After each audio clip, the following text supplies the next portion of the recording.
The tribe sits around Mardak, looking with wide eyes as he speaks. He speaks to the tribe of golems, and strange magic of the creators, and rusted metal through narrow pathways.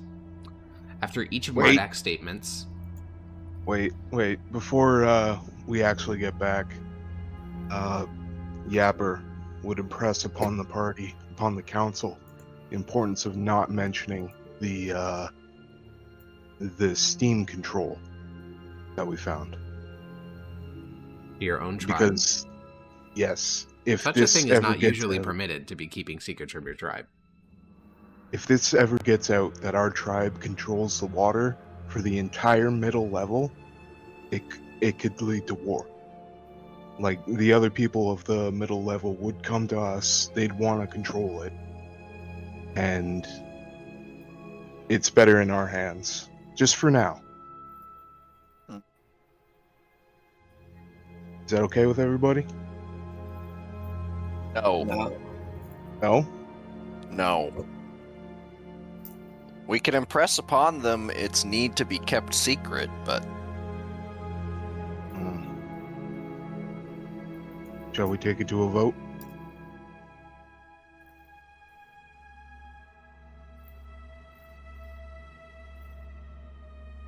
What are we gonna have a vote on whether or not we should have a vote?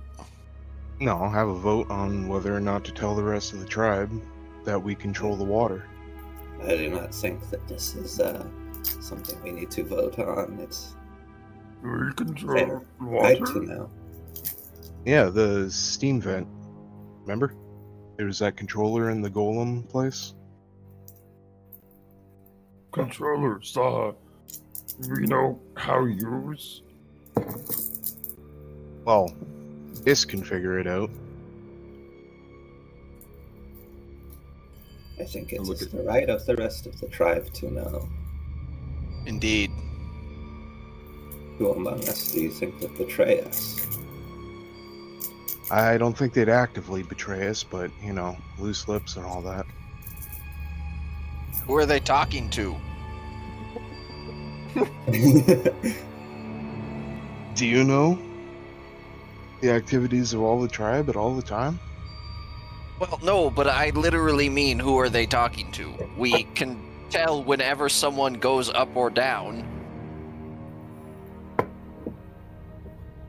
It's not like they're wandering off to the other tribes in their spare time. If Goblin tell other Munch eats them.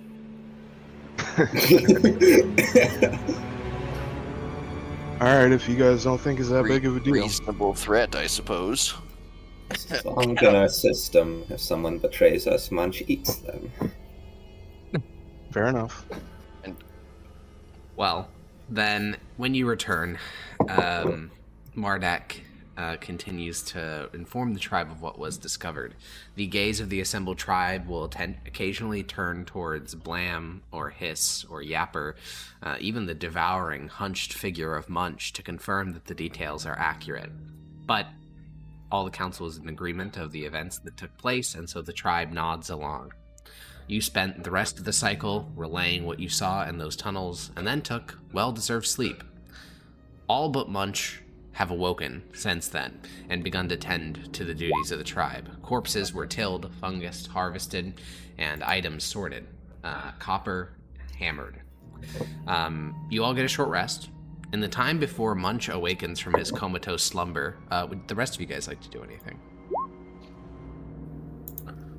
Yes. I would like to get some more arrows, possibly a sling as well. Sling is going to be a no-go. Arrows can certainly be fashioned from the things that you've looted. The easiest type of arrows to make would just be copper arrows. These would be arrows made entirely of copper without any fletching. While metallurgy, the art of, fully melting something and all that stuff, has been lost, a lot of the softer metals, not gold because that's too soft, but things like copper are actually prized because you can eventually hammer them into shape of an arrow. So this is a very, very labor-intensive process, but you can basically begin it. The hobgoblins and the goblins of the tribe will aid you. You can organize a little group of about 6 of you all as you begin to hammer out this copper, breaking it off in areas, hammering, starting to make arrows. And over in the time that Munch will be honking and shooing, you can make about 4 arrows of copper. Ooh.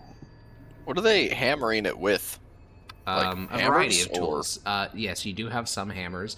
You also have those adjustable wrenches, which are actually very good at hammering because they're made of red metal.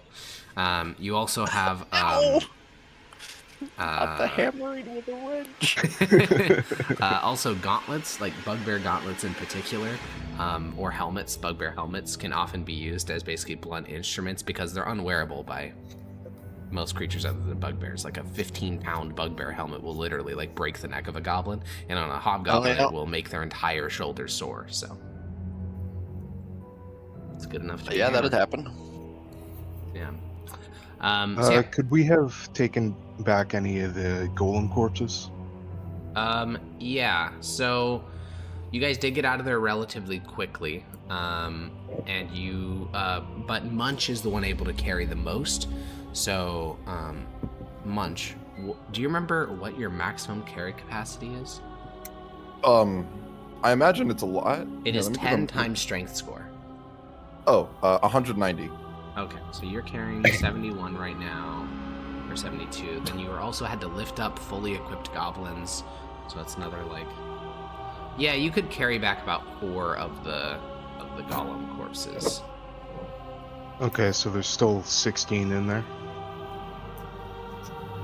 I counted, don't worry. Oh my gosh. Based. Then yes, I guess. Good note taking. Somebody Hell get this guy on Excel. Yeah, then there's still 16 in there. You will discover pretty quickly the materials they're made of is unfortunately very not that crazy.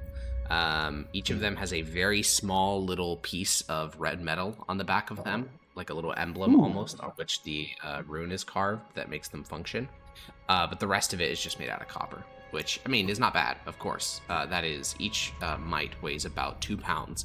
So you have essentially just scrapped and recovered 6 pounds of copper, which is absolutely nothing to sniff at. But the red metal is too small for you to do anything with because, again, you can't forge it. So.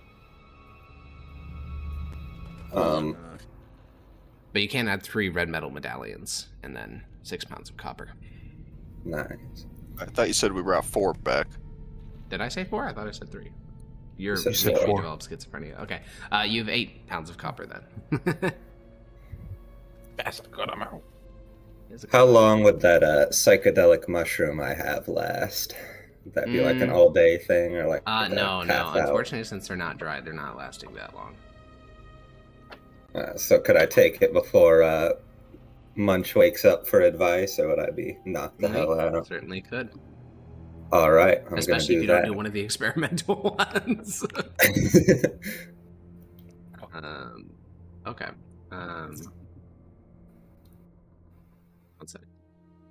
16. I'm just updating the little tribal loot sheet. Okay. Yeah. You can take mushrooms. Is there a particular piece of advice you're seeking, or just whatever the world gives you? Guidance for this tunnel we're working with. Yeah. Ah, okay. What Roll it me is. a Arcana check. What is the password? You Hell eat a Booyah. particularly potent combination of fungus, not just crimson, but a variety all mixed together. And you've been fermenting this particular batch for a couple of weeks, and then you put it into your mouth. You make sure to do small portions, as you're not ready for a day-long vision. And first you feel normal, and then you close your eyes, and the world is colors and movement. And in this great morass of vision and imagery, your cognition that is hiss melts away as you become one with the Triumvirate. In this as this vision ends in about 4 hours, where Munch will still be sleeping, the sole thing that you can extract from all of this is that this place that you have found is like a beating heart, sending blood pumping through the many appendages, and that the central chamber of that heart has not yet been found. All right.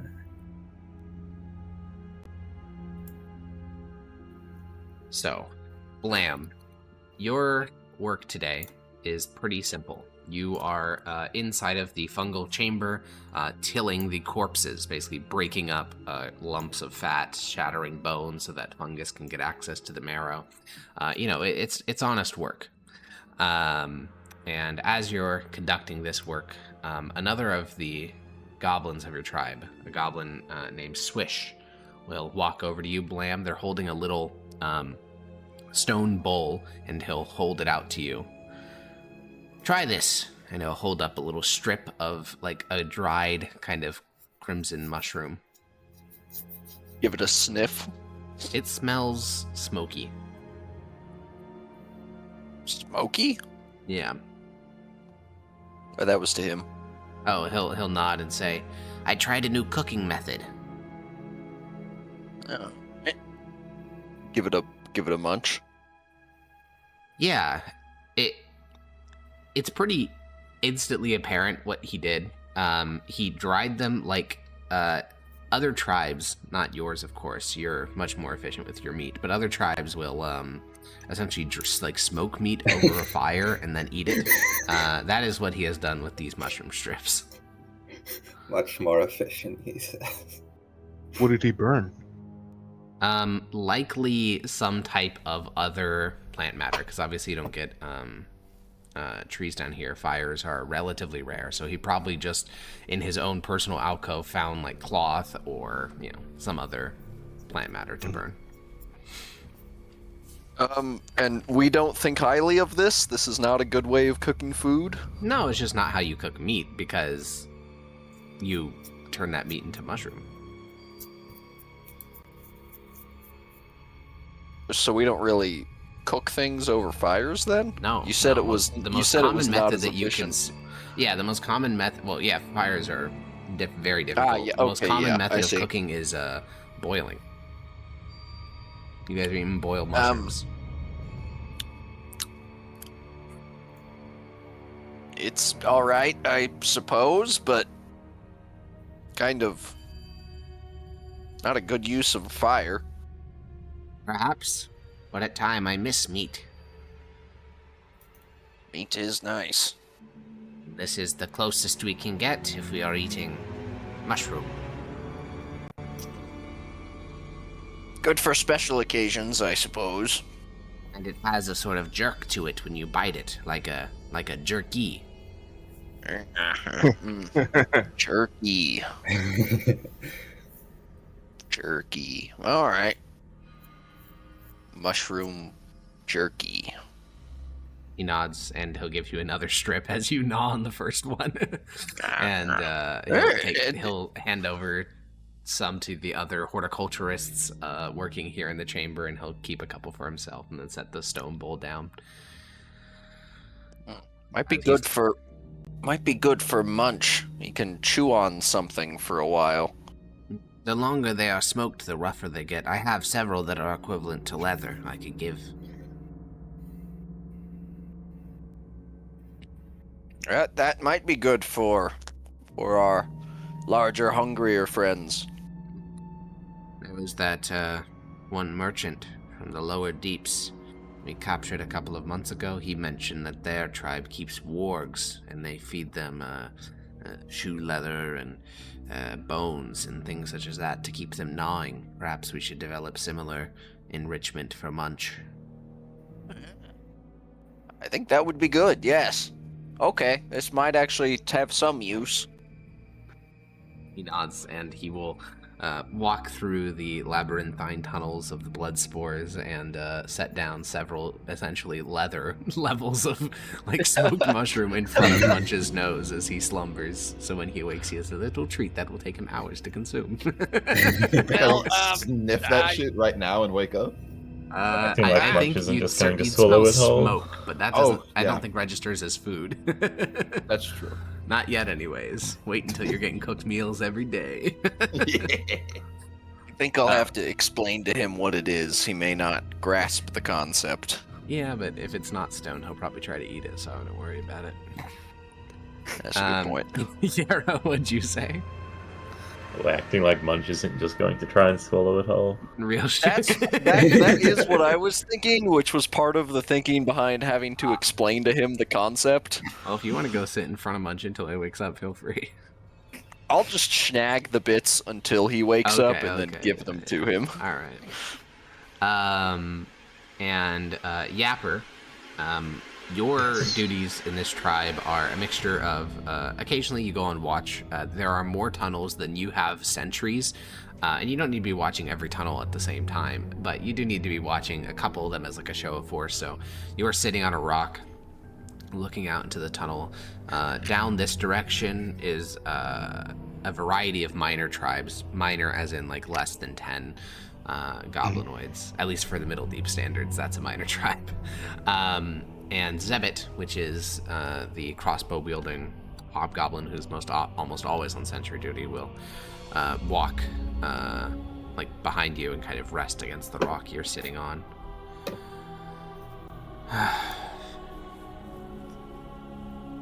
I shot a shadow earlier.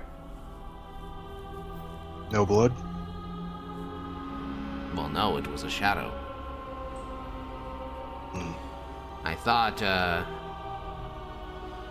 I've been watching that tunnel where you battled the golems, and I keep worrying that the split heads will find that we have a new water source. I think I had been awake too long, and I thought I saw a shadow move. Yes, I've been thinking about setting up extra guards, maybe asking Mardak for his Pain boys to sleep down there for a while. It is a shame that bugbears are so useless for guard duty. And us hobgoblins are already overstretched. Well, a good boon when they wake up. Yes, when they wake up. Yeah. Lots of good with the bad. I can tie some strings and bells around there and get some more passive security. You are low on arrows, it seems. Yeah, I got other things to throw.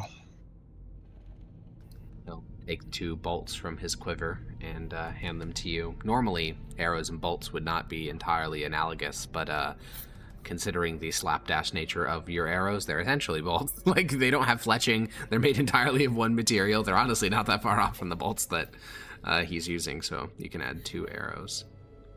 I'll give him a nod, and as I turn to take them, kind of start twitching. My neck snaps toward the sneering. And he'll start to groan out low. 7 eyes shun the skies. Follow their gaze to the line of lay. And then it'll collapse. Yeah, Zebit will just kind of look at you and slowly slide the 2 arrows into your quiver, and he'll just kind of mumble the phrase back to himself as he hoists up your little goblin body and begins to walk back towards the tribe's tunnels. The prophecy will be shared amongst the tribe, and much as the first one, it is utterly opaque to most members of the tribe. Eventually, though, as you all carry about your various duties, Munch, you awaken. You're still a bit tired, but you began to feel you wake up every 3-4 hours and then kind of roll about, but this time you felt that it'd been a while. It'd probably been like 3/4 of a cycle, so it was probably time to to go look for some food. Yeah, I'm just following the sound my stomach is making, like the grumbling. I'm just interpreting that as a direction to walk towards the shed. You start to walk down a random tunnel, but luckily your stomach seems to be quite the navigator, because you soon walk into the large fungal chamber in which Blam and a couple of others are like pruning off the most well-grown funguses for food. Oh yeah, also, I should have just pointed out the reason I rolled that d6 earlier is because before I went to sleep, I just grafted a new thing onto me, the teeth. And then went to sleep with the rot for some flavor. Okay. So now I have some needlepoint teeth. Alrighty. Disgusting, because that means you tore out your teeth and put in new ones. But you walk into the fungal chamber. Blam and two other goblins are working on harvesting some of the finest mushroom specimen. Oh, good. Munch, you're here. I have a present for you. Present? Yeah, I think you'll like it. It's, I'll hold up the mushroom leather. Alright, this is food. But we figured something out. It's super tough and chewy. The idea is you chew on this for a long time, and it feels like you're eating. And it makes your food last longer. Sort of tricks you into not being as hungry.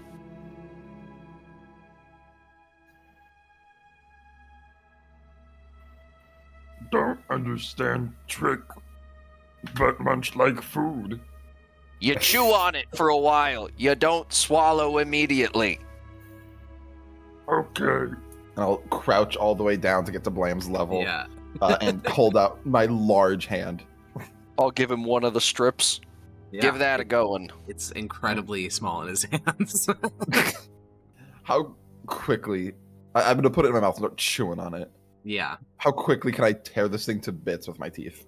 Even at maximum strength, it's going to take a while, because it is like literal leather. Like, you have to wet it with your saliva before you can make progress. Eventually, though, you will just annihilate its structural integrity. It will not take hours, but it's mostly a spit difference. It's mostly how quickly you can suffuse it with enough spit to chew through it.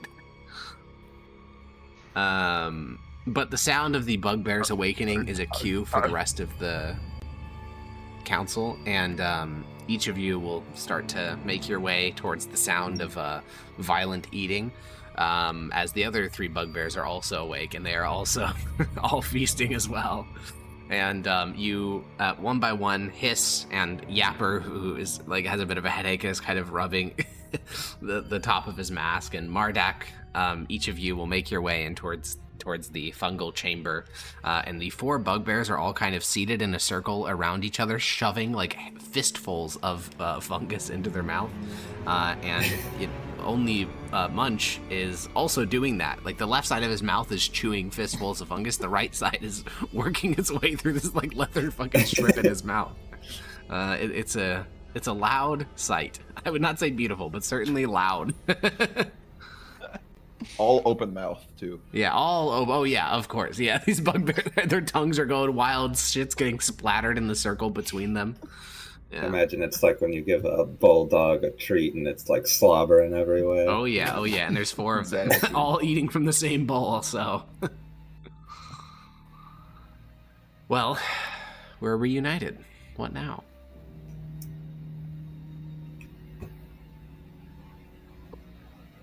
What now, indeed?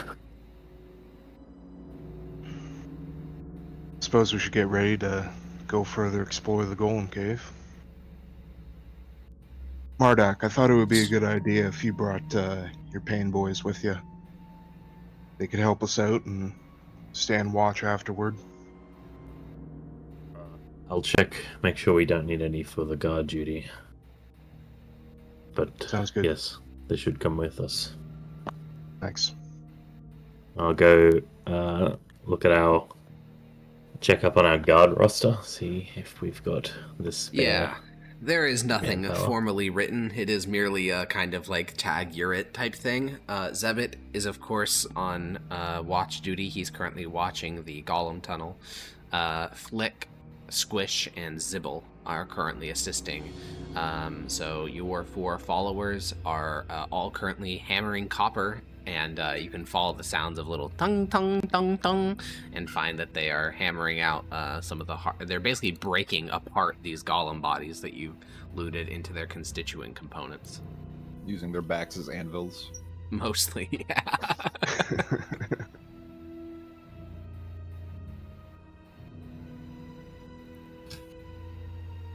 So no guard duty for the 4 fellas.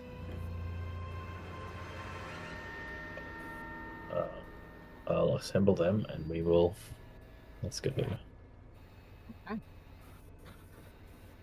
Well then, we can make our way back to the Golem Tunnel. While your first time going to it was without much fanfare, this time the tribe will all, those who are not otherwise busy, will drop their tools and other such things and follow you to the entrance and watch as Munch hops down and lowers each of you into the tunnel one by one by one, and then the 4 other hobgoblins will hop down behind Mardak. So we are back in the tunnels. Do you 2 other clerics have any spell slots left? Yeah. Oh. All right then. I have Or 2, you can 2 level 1s. Kill yourself to get the spell slots back. I can do that actually. Yes, I could. What would that give me? That'd give me a level 2 or 2 level 1s. I actually did this because I whoever was controlling Blam, I strongly encouraged them to do it, and you only ended up taking 7 damage when you did it that time. So, shout out. It was you. Fuck it. That was Yeah, me. before You we are end out, controlling I'll do it again. All right, roll the damage. Let's see how for this the, goes. Yeah, ritual of bleeding. All right. Okay, that's pretty rough. That's 10 damage to yourself. Ooh. It's 13 actually. Why? It's 2d6 plus my cleric level. Cleric level. That's Yeah. Classic. All right, I am down to 3 hit points. Well, you could gain 2 level 1s or 1 level 2. It's up to you. I'm gonna go with 2 level 1s. Well, then, lead the way. Ow. Bro bleeded himself. Let's see. Oh, I didn't mean to post that, but it's there now. Okay, that's not how that works. Isn't there a spell where it's like this, but it lasts for an hour? It's like preemptive? Yeah, Death Or am I Ward. schizophrenic? Death Death No, it's Ward. called Death Ward, but it's a 4th level spell. And it lasts 8 hours. Oh, Oh, can I get a kind of description of what my little hobgoblins are using? Like, Yeah, they're using are they whips. kind of using clubs, whips, Yeah. Of course, whips? As in whip that has? Do whips have reach? I Yes. believe they do. Yeah. Oh, that's so based. Yeah. They're wearing chain shirts They with can- shields and whips. Oh, okay, they can all stand behind me and whip stuff over my shoulder. That's great. Or whip you for inspiration. Or for fun. They could do that. Yeah. Gaggle almost certainly the latter.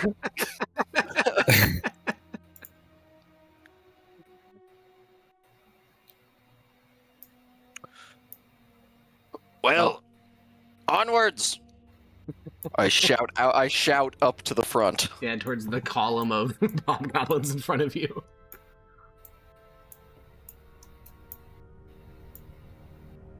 Mind the pipes, Munch. What? Mind the pipes. Okay. Yeah, Much careful this time. You duck your head, you hit several pipes on the way, none of them burst. How's the door looking? Is it The still? same as it was. Still like Not- stun locked? No, not stun locked. I mean, same as it was as in the door isn't like open or something. Yes, but the buttons are not pressed in. They are available Yes, to be they pressed. are once again pressable.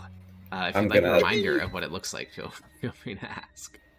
I'm gonna got a little order drawing right everyone not to press the buttons until we discuss it first.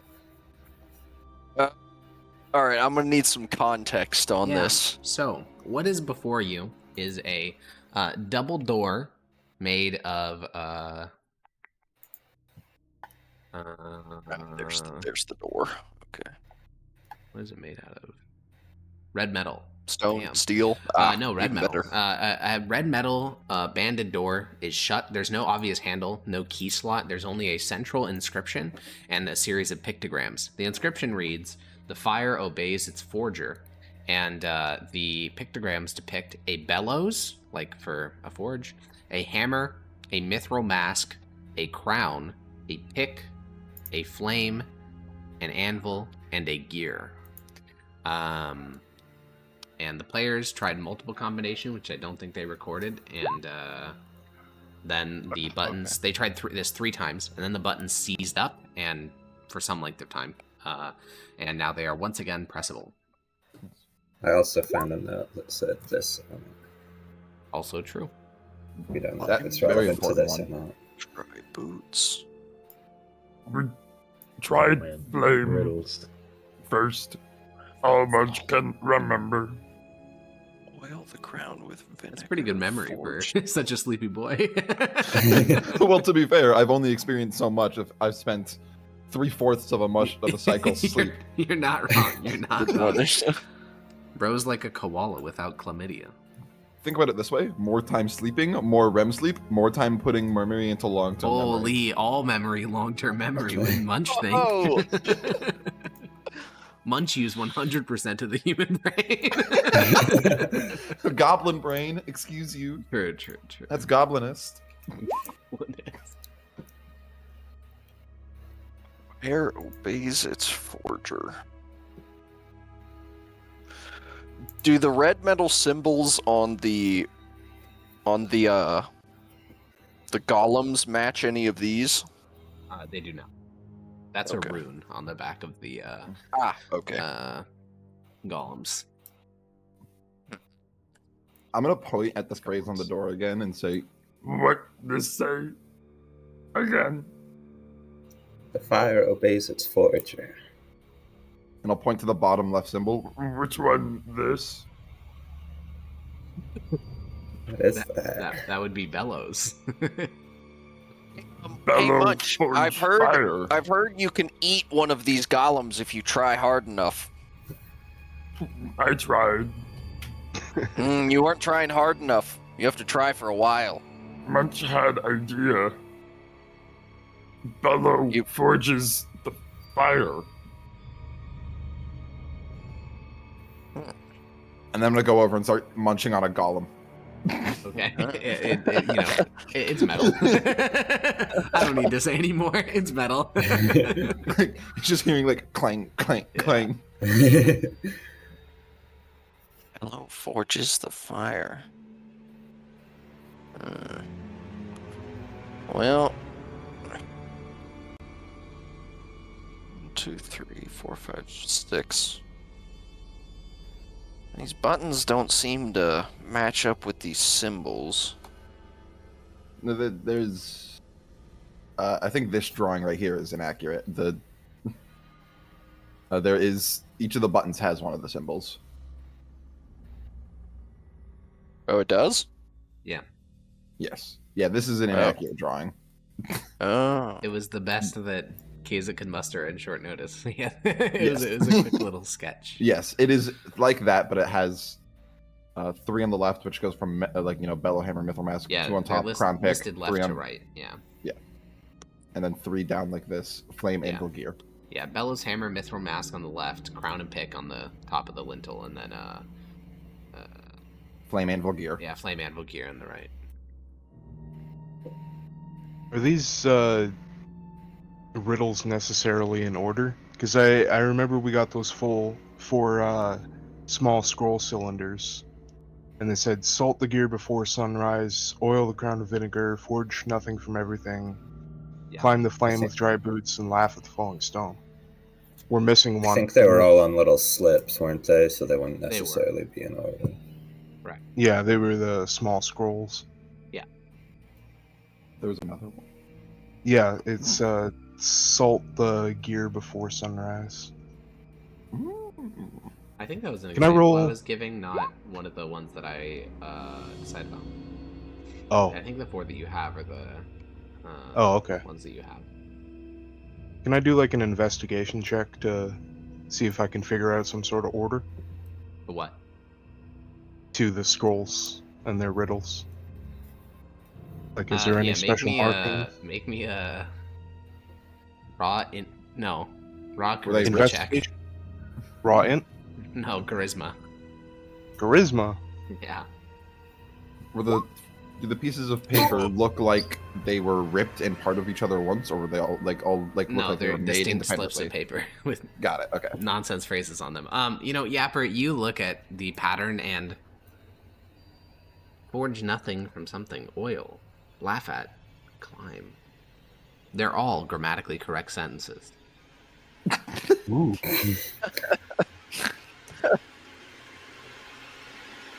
Oil the crown with vinegar. Do we know what vinegar is, Alex? Let's think. Yeah, you probably would, because lots of things can turn into vinegar if you leave them long enough. Would we Bet know what make boots mushroom are? vinegar? I bet mushroom vinegar's the thing. I'm looking it up. There is indeed mushroom vinegar. Huge. My favorite. With dry boots. Laugh at the falling stone. We also don't know for sure that these phrases are relevant. No, because they were in a totally different room in little scroll cases. Yeah. Oh. But it seems so close. Are these It is walls funny because- decorated with anything?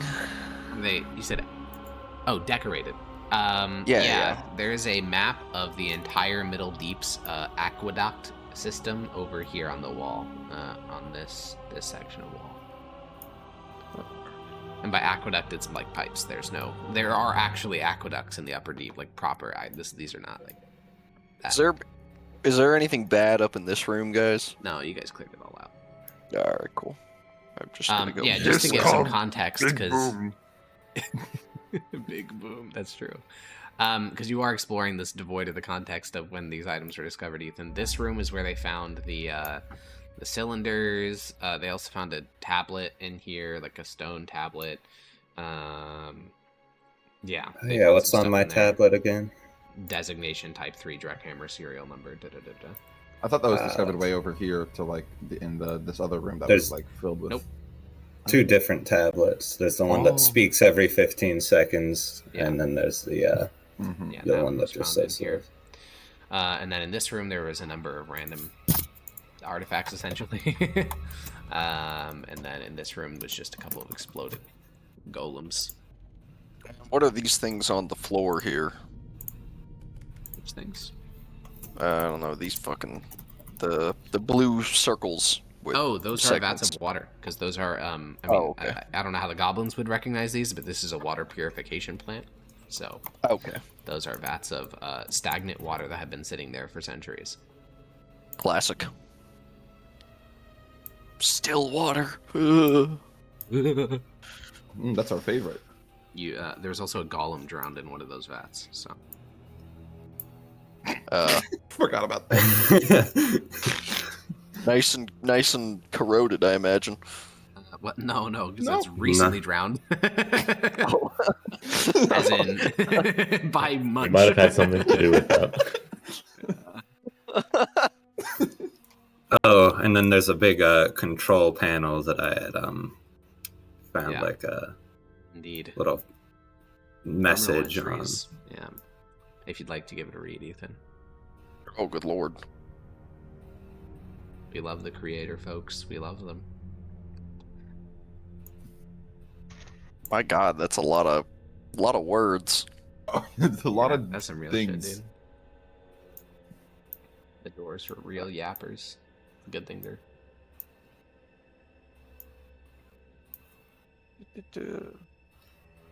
Anyone know order when forging?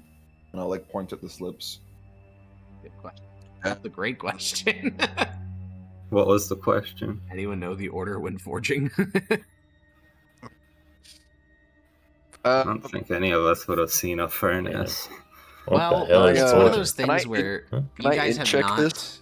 Yeah, I mean, you can in check. I think honestly, this will be you guys kind of using your knowledge because I think that your characters would have a similar degree of knowledge to you, maybe a little bit less, because while they have not personally forged anything because you have no forges, all of your worked metal comes from people who have access to forging. Like, metallurgy is not lost in Dravuzkarak, it's lost to you, because you don't have forges. But you know that in the upper deeps and the lower deeps, they're forging tons of stuff, because that's where you get all your shit from. You just kill the people who do the forging. So you have this, like, secondary or, like, tertiary knowledge. Like, you've also traded with people who actually do have access to forging. So I think you have, like, third-hand knowledge, or second-hand. Well, you need fire first, and you need something to forge, like a metal. Why Then you heat does the metal. forging require laughing? No. Oh, No. So, I suppose fire would be the first thing? if I tried fire, didn't work. Well, yeah, but there's 5 other things that come after it. Eric, how had it like Oh, locked up didn't again? You 'Cause tried I recall- you pressed 3 buttons. Well, you pressed a button, the things flashed. You pressed another button, the things flashed. You pressed a third button, the things flashed, and then it ceased up. Yeah. So if it flashed on fire first. Oh, okay. Alright, I see.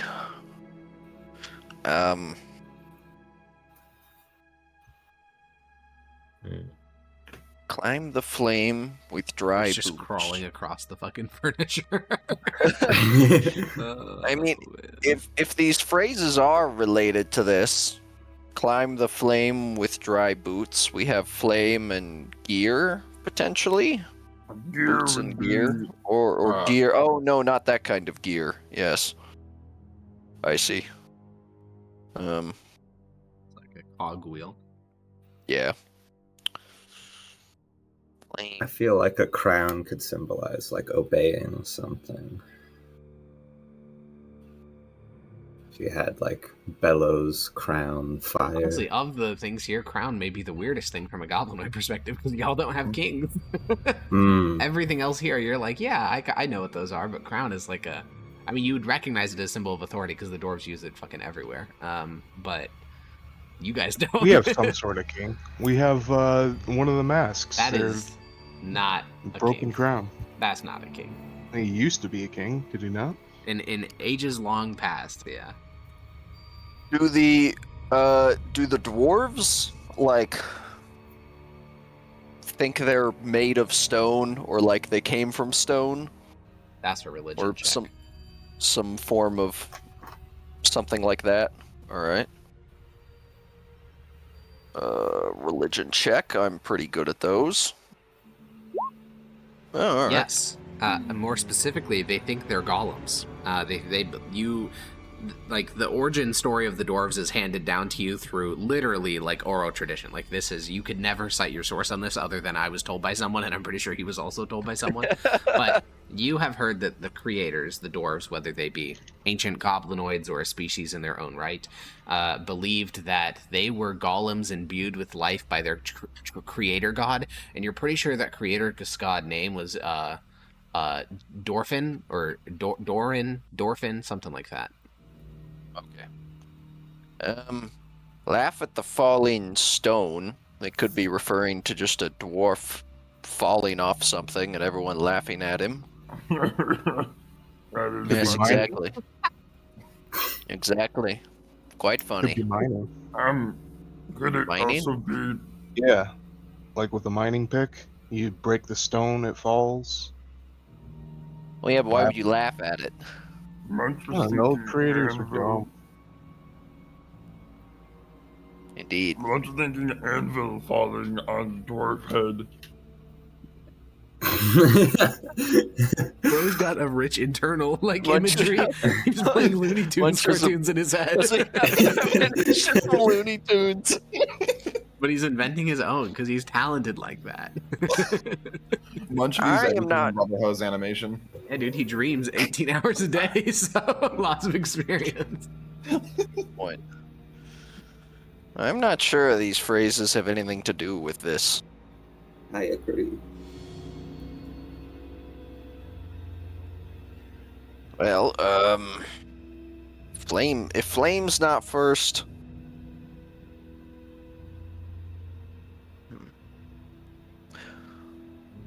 I think it is Bellows. I'm gonna hit Bellows. You hit Bellows, the door flashes, and the button returns to the pressable position.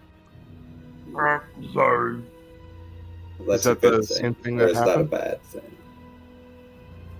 Wait, I'm... That was bad. I assume last Oh, time it's it locked hiding there. entirely after 3.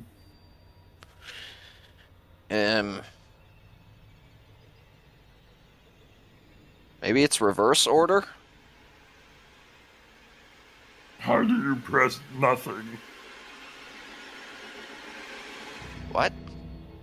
Forge nothing from everything. How press nothing? I don't think we think these phrases have anything to do with this, Munch. Oh,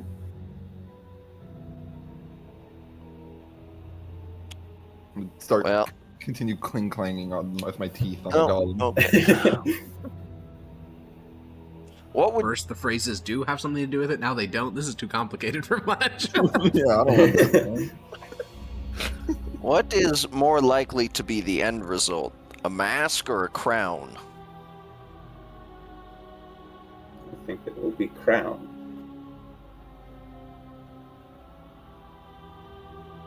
Alright. Have that one be last. Oh. Have we explored everywhere there is to explore other than this, Alex? I will not answer that question. I thought we did.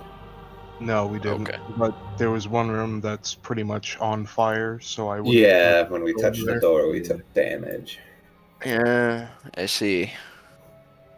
Munch can try open door through pain. Oh my god. I think that's the likely storage of a golem that they talked about had like a heat sink that was hooked up, so I wouldn't go in there. Yeah, it sounds...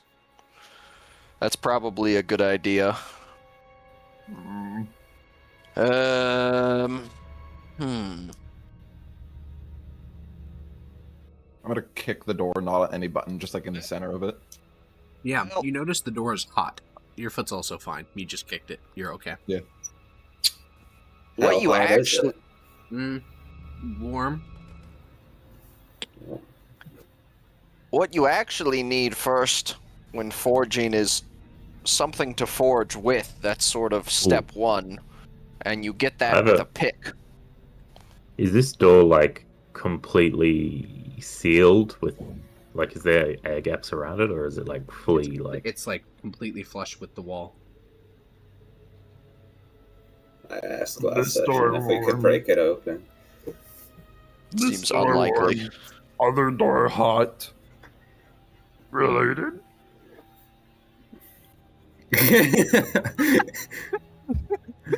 You said that with the same tone that someone says problem? Related. Problem liberal. Munch ain't a stinky liberal. Oh. Change Munch mind. Munch mine. Dude, that goes so hard. Change my mind and it's Munch eating a fucking corpse. Flesh is food. Change Munch mind. So true. Oh man. Was pick one of the ones you guys tried last time? We don't No. remember, but not All right. first. All right, I'll press pick. You press pick. Any flash, anything? Nope. The button just remains Oh. compressed. Oh, okay. All right, progress. I'm gonna give you like a pat on the back and probably send you flying forward a bit.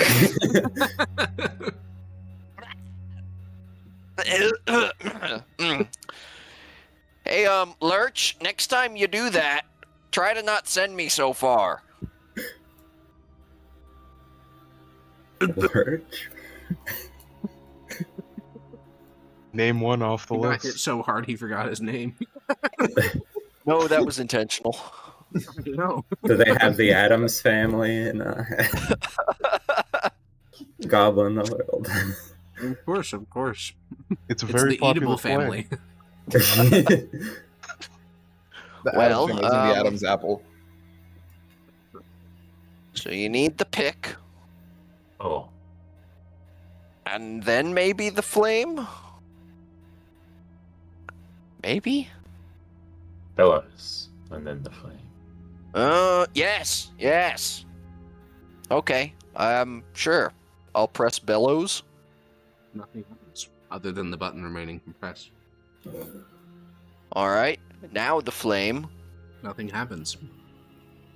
Okay. All right, we're getting somewhere. Maybe I'm try gonna the write crown. this down. Pick. Well, I think anvil would come next. Pick. Bellows. Bellow. All right, Anvil makes Um, sense to me, yeah. anvil. All right, anvil. I'll press the anvil. Nothing happens.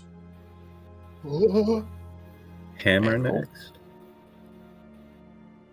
Hammer. Yes, I like that. Press hammer. Nothing happens. Maybe nothing's happening because it's just permalocked now. Maybe. No, when it's permalocked, the buttons are all fully compressed. You're pressing. When I say nothing happens, I mean the door isn't flashing, but you're like pressing the button in, Oh, and it's okay. locking. It's not the whole door's locking. Yeah, and then those buttons are no longer able to be pressed, right? The only buttons that can still be pressed are gear, crown, and mithril mask. And I have no idea how to order those. Maybe gear. Maybe I'm not sure where that fits in. Maybe a mithril Yeah. mask. It's like a protection for forging. Huh.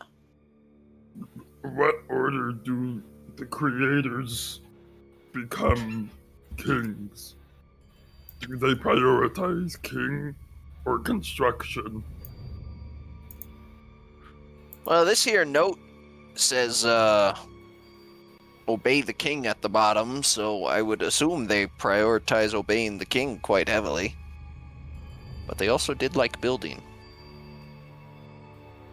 Eric's can I make the history and or whatever check? To know if they value creation or their kings more. Yeah, why not? Sure. Would that be history? Yeah. Luckily for you, there are Dorfaboos in Dravuz-Karak. It's a tribe of the Crown Lickers. So a lot of Dwarvish culture is preserved through the Crown Lickers, who believe, of course, that dwarves are ancient goblinoids. And the king is important, but not really. It's one of those things where there's actually a very easy analogy here, which is in a normal goblin tribe, you have Big One, Booyog, Overseer. The Overseer does all like the daily administration. The Booyog is like the most powerful spellcaster, and the Big One is like the ceremonial leader and the strongest warrior of the tribe.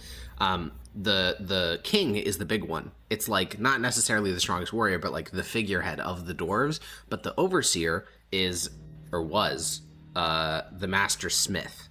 In the case of Dravuz-Karak, that was the master golemmancer was the overseer. So in terms of like honor and prestige, I guess that went to the king, but in terms of like literally everything else, like the actual daily running of the hold, like all that stuff, that was dealt by the master golemmancer. Think gear, mask, crown. Munch. That's what I'm leaning towards as well. Well, I mean, might as well try something. I'll press the gear.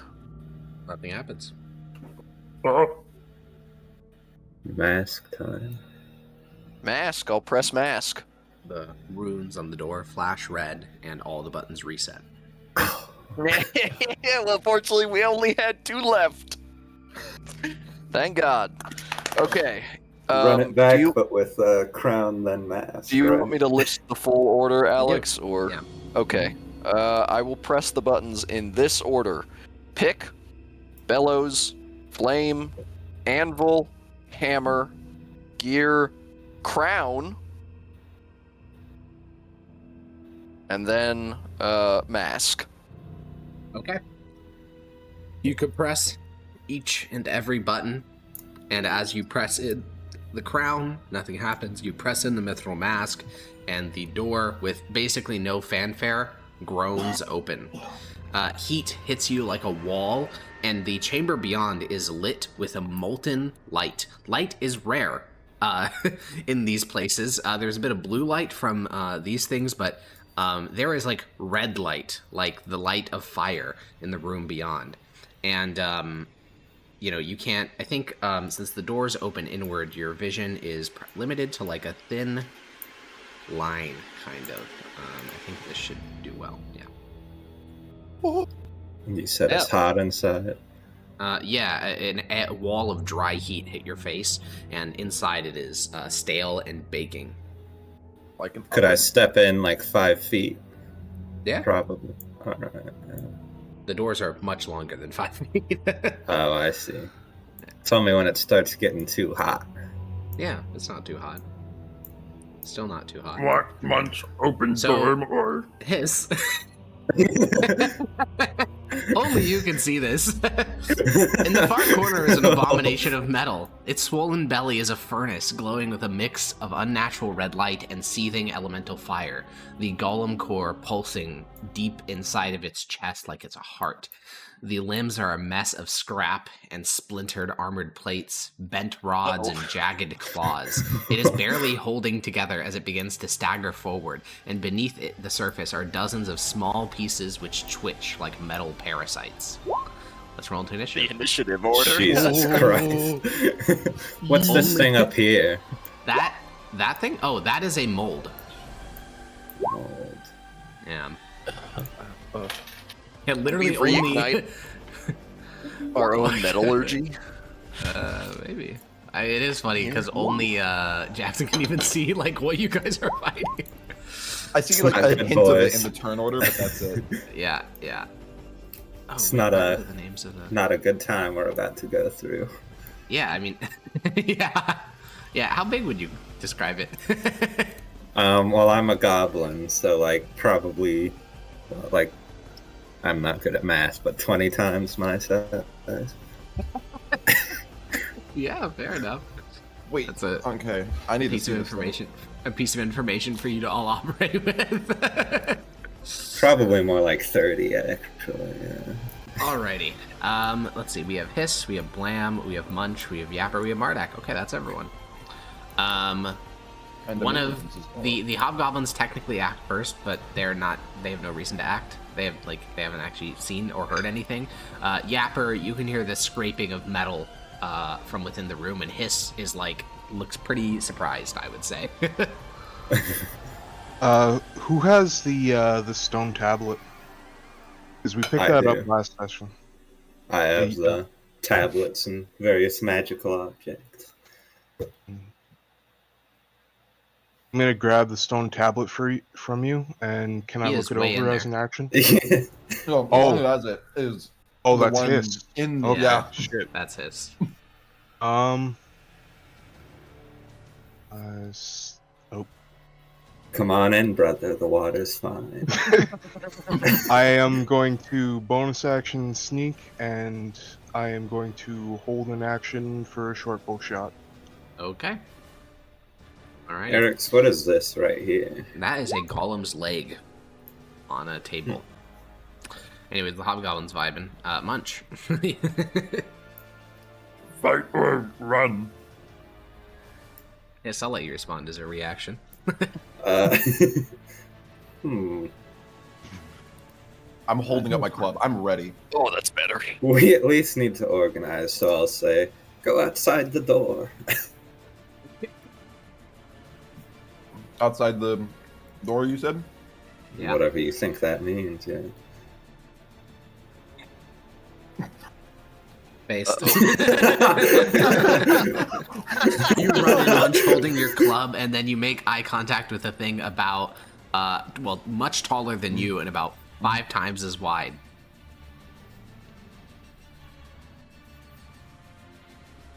I'm gonna ready a hit. Base.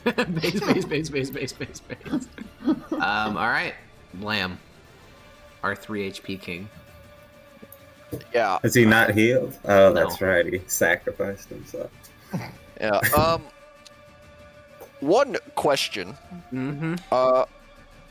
I'm going to assume that golems are immune to necrotic damage. No, it worked last time. It worked on the Oh, other it did? golems. Yeah, it was working on the little guys. Poison and did Huh? not work. Okay. That's good. And All that right, gets that no effect. I'm going to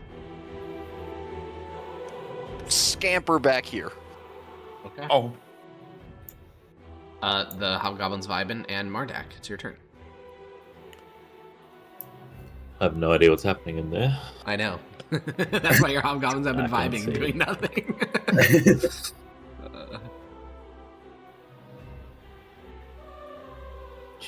Wouldn't you have heard me to shout at, like, what's his face, go outside the door? True. They heard that. They also saw you go, yowzes, when you saw the thing. In perfect goblinese. Outside the door. Yowzers. I'm gonna stand here until further notice, I suppose. Cool. Alright. I'll ready an attack to hit anything that is not goblinoid coming through this door. Makes sense. At the start of the Stovebelly's turn, Hiss, I'd like you to roll 1d6. Oh, God.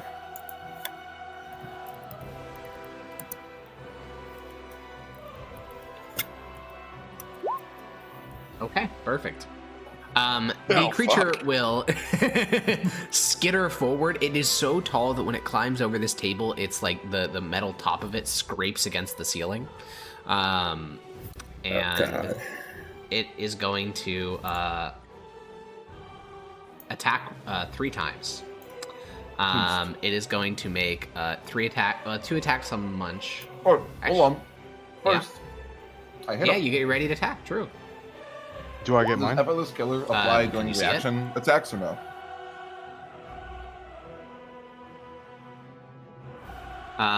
Yeah, you haven't moved. Oh, not ready. Oh wait, it says your turn. You did Yeah. move on your turn, so yeah, no, Okay. you just get your normal attack. That hits. It clangs against the surface, breaking a couple loose gears inside the creature. Yeah, it will make 3 attacks. It'll make 2 on Munch and 1 on Hiss. 1, 2, 3. Oh, those It it. hits. Alrighty, so Munch, you take 5 slashing, and then you are grappled. Mm-hmm. And then you get hit with the second attack for another 5. And then Hiss, you are hit by the third for... That's crazy. For another 5, and both of you are gripped by the claws, by the bladed legs of the Stovebelly. Yeah, we'll get to the next thing at the start of your turns. It's over. This Gripping their hobgoblin shit. now will follow Mardak's like general strategy and run to here. Hiss, at the start of your turn, because you are grappled by Stovebelly, roll a 1d6. Yes, sir.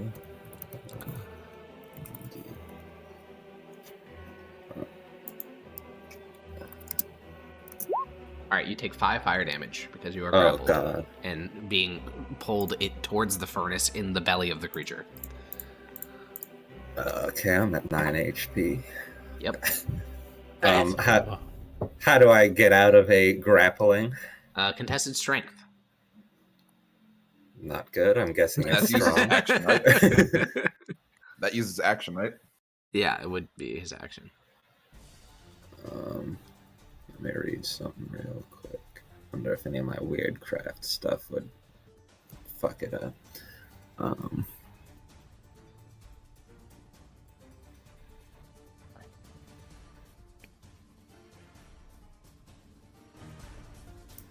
Would it becoming frightened? I doubt that's possible, but Yeah, that doesn't seem very possible.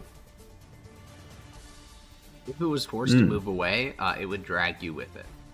if it fell prone, would it drop me? No. I don't believe the prone condition breaks grapples. No, it doesn't. All right, then I'm going to strength check. Prone too. Yeah.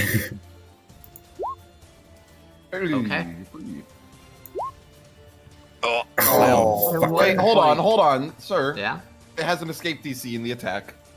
Oh, does it? Oh, you're right. It does have an escape DC. I forgot that sometimes NPC sheets have special things. Yeah, yeah. You break the grapple because the DC was 13 based. It's a legendary nerd emoji moment. No, he's right though, isn't it? I was excited, and I was like, wow! Yeah, you can move. Saved. Okay. So that's my action. So I can't. It will get an attack. opportunity attack if you move away, but I can bonus action disengage, can't I? yeah, 'Cause I guess Gorblin. if you're goblin, yeah, Gorblin, Yeah. Gorblamo. Okay, I'm going to bonus action disengage, run out here, and shout monster! It's got munch! All right. Well, this hobgoblin will run to here and ready a whip attack. Wait, no. Here and ready a whip attack. Yapper, your line of sight has been cockblocked.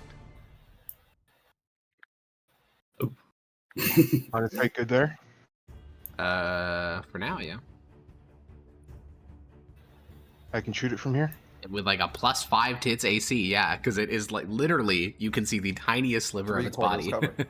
Yeah, 3/4 Get a covered. 20. True. That's fine. Meow. Oh, I'm hidden, right? Yeah. No, sorry. Well, not for advantage because it doesn't have eyeballs. So you're hidden from like other people, but not from it. Is that it? No, it does not. Sadga. Sad Hey, that's good. my turn. Alrighty. This Sad to go. hobgoblin will go in here, readying its whip. Munch. This thing doesn't have any meat on it. It's just entirely metal, right? Correct. Okay. Yeah, Munch will try and break free. Okay. Is it save or just That's a check. That's a pass because it meets the DC. Already. You wrench the rusted bladed limb off your waist. Fortunately, you do not have a bonus action disengage unless you. No, I'm. Oh wait, but then the attack might grapple me again. Or Um, can you dodge? He just did his action. I just did my action. Oh, right. Well, I can, but I don't think I would do this. I can't action surge to disengage. Yeah. That feels really shitty though.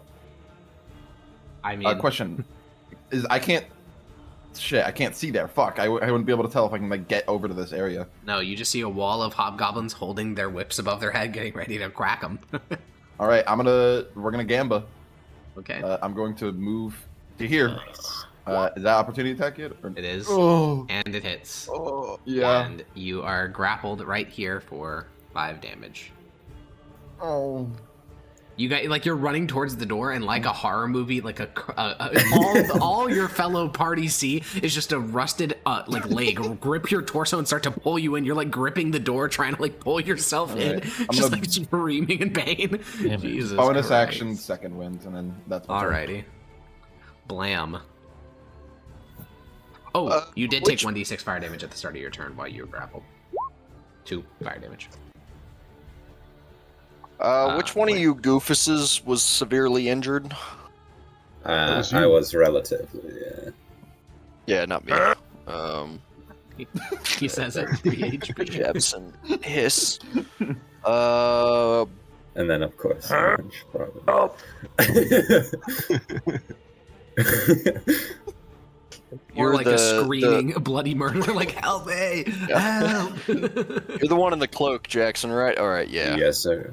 Can I bonus action dash? I don't believe so. I think it's hide, No, I cannot.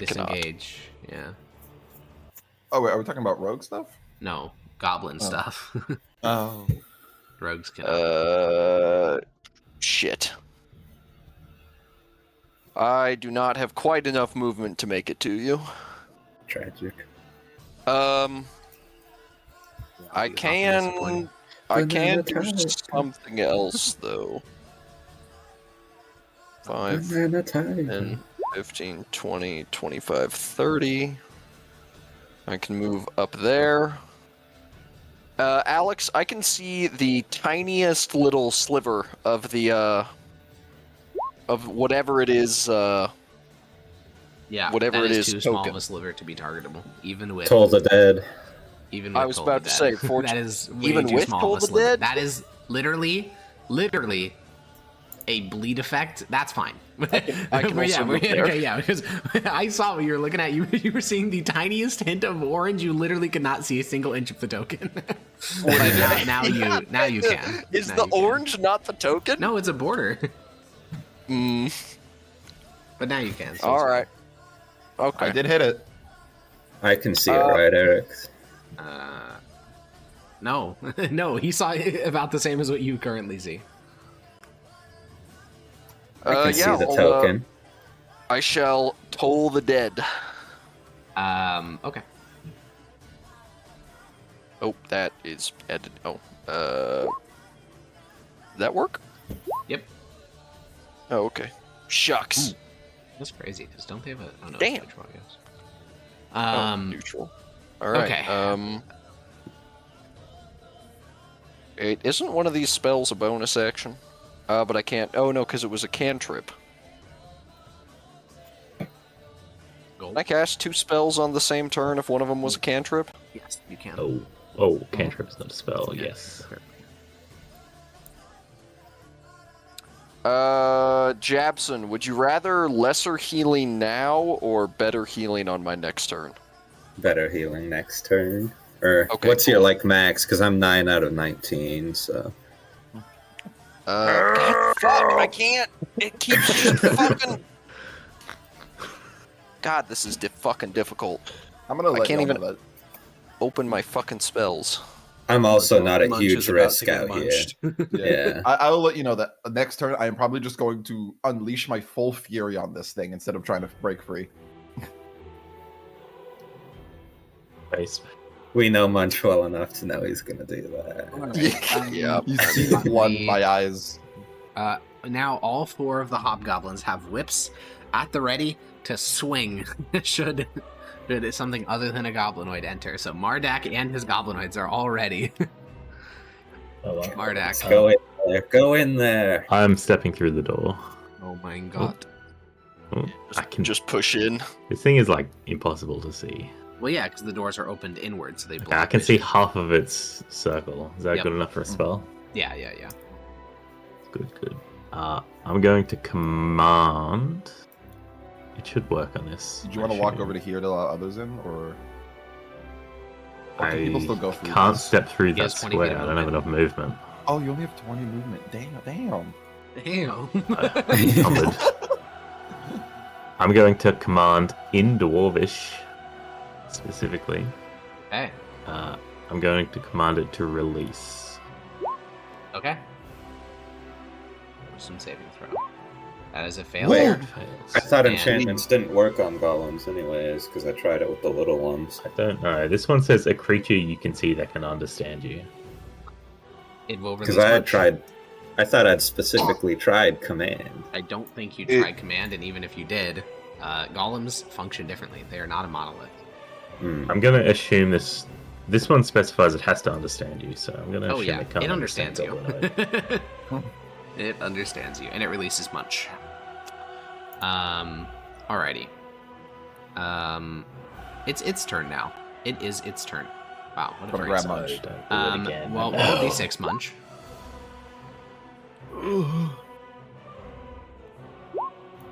Let's go! So it doesn't have Oh wait, its that doesn't reaction. do much. Well, Megan's it can't opportunity attack you.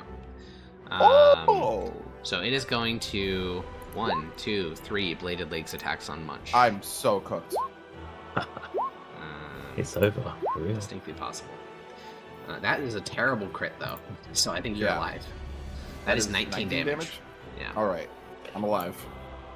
You just Huge. lost Hiss's max health in one turn. And I am Wait, grappled what? though, which is Yeah, and a you bit- are like triple grappled or whatever. But yeah. Dude, I hate creatures with a water grapple. Also, for the record, I went back in the chat logs and I did cast command on one of the water ones, so good check. Golem, that's not getting checked. I literally said golems are not a monolith. But you also said that I didn't cast command. So I didn't think you did, but it don't matter. Hiss, That's fine. it is your turn. So I would have still line of sight if I were roughly where Blam is, right? Only where Blam. The reason he has line of sight and you don't is because he actually sees the token. You see a fringe of a border. That does not. These are not equivalent. Can two small? You can see the token in the square above mine. That's what I was. But can two small creatures be in the same one for future No. reference? But I can be with this hobgoblin. Yeah. Yeah. So If you told and to Blam bed. were in the same square, you'd be obligated to kiss. I'm fine with that. Is that how that works? Yeah, but there's logistical difficulties because you have to go to where Ethan is, and it's just You have to purse your lips and everything. Oh yeah. Okay, wisdom saving throw. That's a fail, so it takes 7 necrotic damage. Several gears get goopy. Mardak, what do you want your hobgoblins to be doing this round? Man, this doorway is really. Yeah. Are we? You know what? We're piling in and fighting this thing until we Okay. can get people out. This thing Let's will go. probably kill them in one hit. Yeah, I don't know what to do. We can't. It just grapples. Okay, they're gonna at least It can only grapple One of two at them- once. can hit from here, right? Let me see what their vision would look like. Probably not. actually. Surely Vision's not. awful. Yeah, surely not. They would not be able to do that.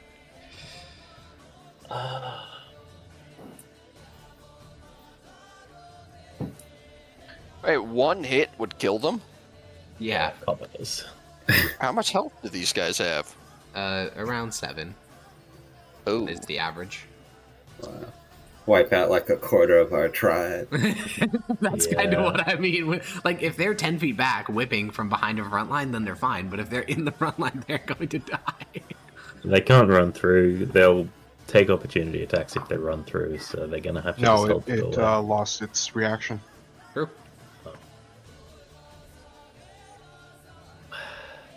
that's a good point.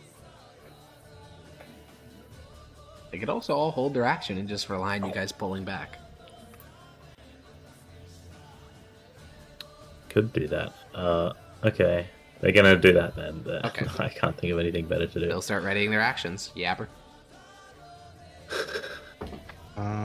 You are giga cucked on line of sight, by the way. There is like, it is just impossible. There is 4 hobgoblins, another hobgoblin, and a bugbear between you and seeing this thing. I will.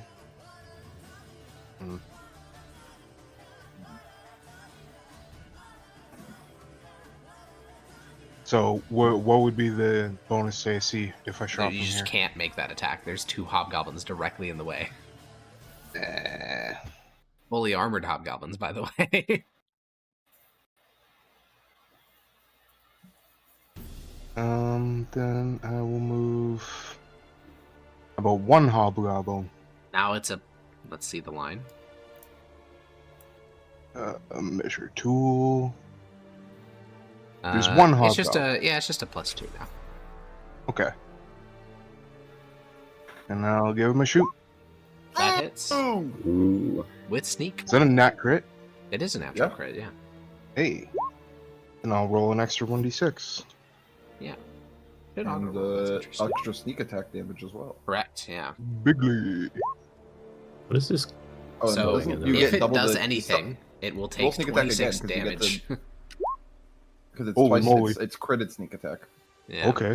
Okay, if That's it big. moves and triggers these sort of Damocles effect, it'll take 27 damage. That's big. That is big damage. Wait, do Okay. creatures affected by this know the rules of it? Or- They do, yeah. They can see it lingering above them, waiting for them to move. Instinctive doom. Indeed. Instinctive doom. This hobgoblin will ready its action with its whip. Munch. Alright. This thing doesn't have any meat. I wanted to go in, but then he hit me like 40 times. Yeah. Alright, I'm gonna try and break free. Okay. With a Strength check. strength check. Pass. Let's go. And now I can actually Oh, escape. speaking of which, you do take 1d6 fire damage, which could knock you unconscious. Oh, that could actually knock me down. No. I got knocked down at the start of my turn. So I don't even need. Oh. The start of since it's at the start of your turn, you need to make a death saving throw, I believe. Oh no, it's at the start of your turn, so it'd be at the start of your next turn. You have to make a death saving throw. Oh, This is it's so demonic. Jover, chat. All right, Munch, Istfallen, Blam. Oh. Cast whichever one of these is ranged. Healing word. There you go. I cast Healing Word because I can't open the spell to see. Oh, and then I'm just For gonna some die reason. on my turn.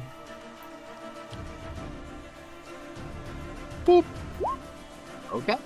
Munch. 7 HP, For Munch. the briefest of moments, you are once again in your lucid dream, devouring all the food in the world, and then you are once again burning.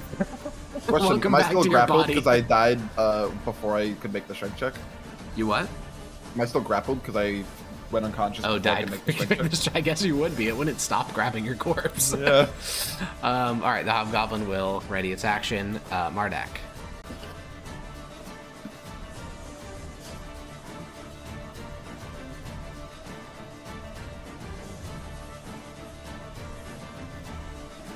This thing is. How can I get?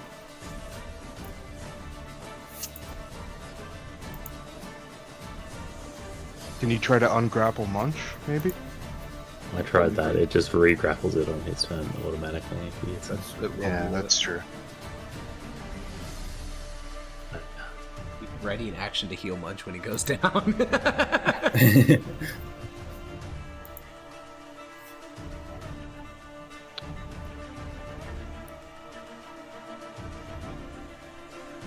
You could also just say fuck it and pile in. I mean, if I hit this thing, I'm gonna do 1d4 damage to it. It's not gonna. I'm gonna use another command. This time I'm going to command it in Dwarvish to flee. Okay. With me? I was about to say, she's gonna run with him now. Well, I don't know. Better I hope it saves just the lets you clan. go and please. Well, See, you've that's actually, right. if it fails, what's your save? Oh, like 12. Okay, it passes.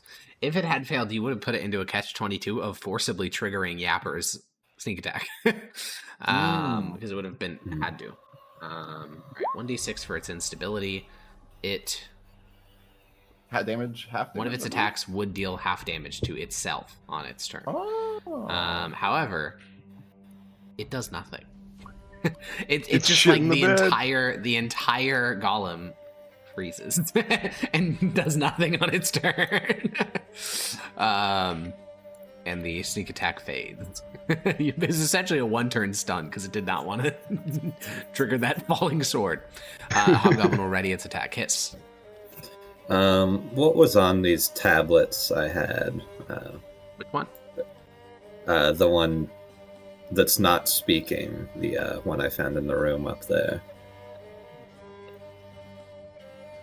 Designation type 3 Drakhammer serial ZDH 123. But there are no like buttons or anything. I mean, Let me go check, but I believe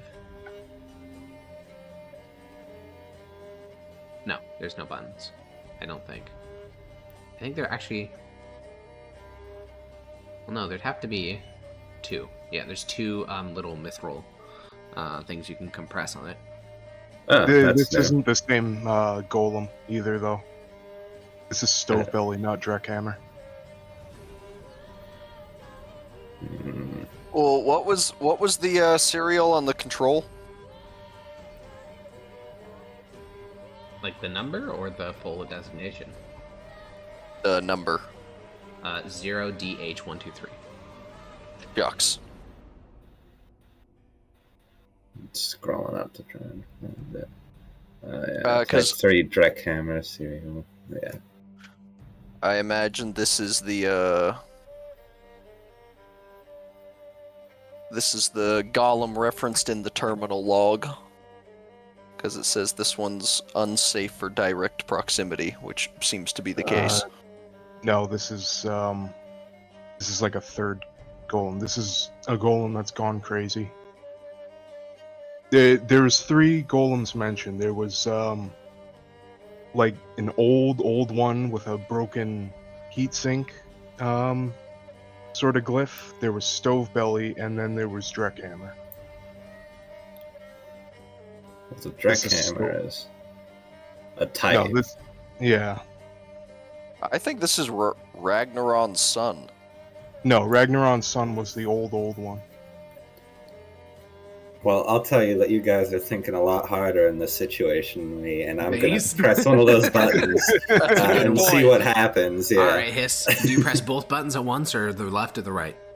What are the symbols on them? The symbol on the left is actually one that I think you've managed to... So you're a diviner of Dwarvish glyphs, and you've managed to figure out the one on the left, that's an on-off button. The one on the right, you have no fucking clue. The symbol is of like a rectangle with little lines on it. Like, let me draw it for you to give you an idea of what it looks like. It's like this, and then there's like this.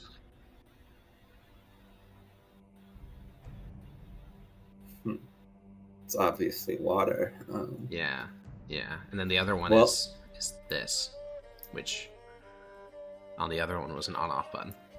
That wasn't the on-off button. That was. Wasn't it? Oh no, that was the explodey button. Oh, no, That the wasn't explodey button was the explodey. radioactive signal. Yeah. No, that what was the middle? flashbang. That was a flashbang symbol. It made all the other golems flash. Interesting. Anyways, Well, on-off and on-off. Why? you press that I want button. it to turn off, so yeah. we'll Nothing press happens. that. I will press the other button. Nothing happens. Yep. Is that my action?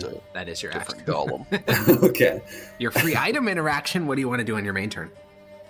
Ooh. Ooh. Yeah, I fucking destroyed you in Marketplace of Ideas. We're going to troll the dead. Roll the dead. Holy. That's going to be what I'm going to do to Munch. Oh no.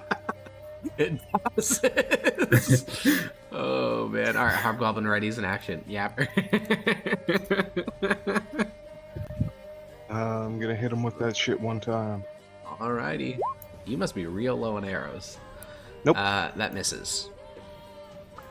Rathic ready's in action. Munch. At the start of your turn, you take 1d6. 4 fire damage. Well, Should still be good though. Are you just He gonna is still bonk him? conscious, yeah. I'm just gonna fucking bonk the shit out of him as hard as I can. Okay. I think that's just the way to go. Sure. So first up, War Club. Actually, wait, hold on. I think I might actually have an idea.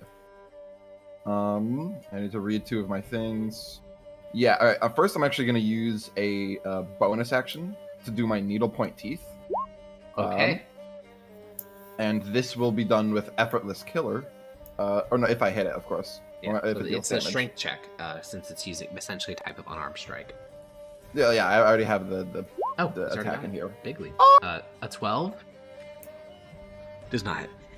Damn it. All right, well, that's one use of it. Bonk. What? 12 does not hit.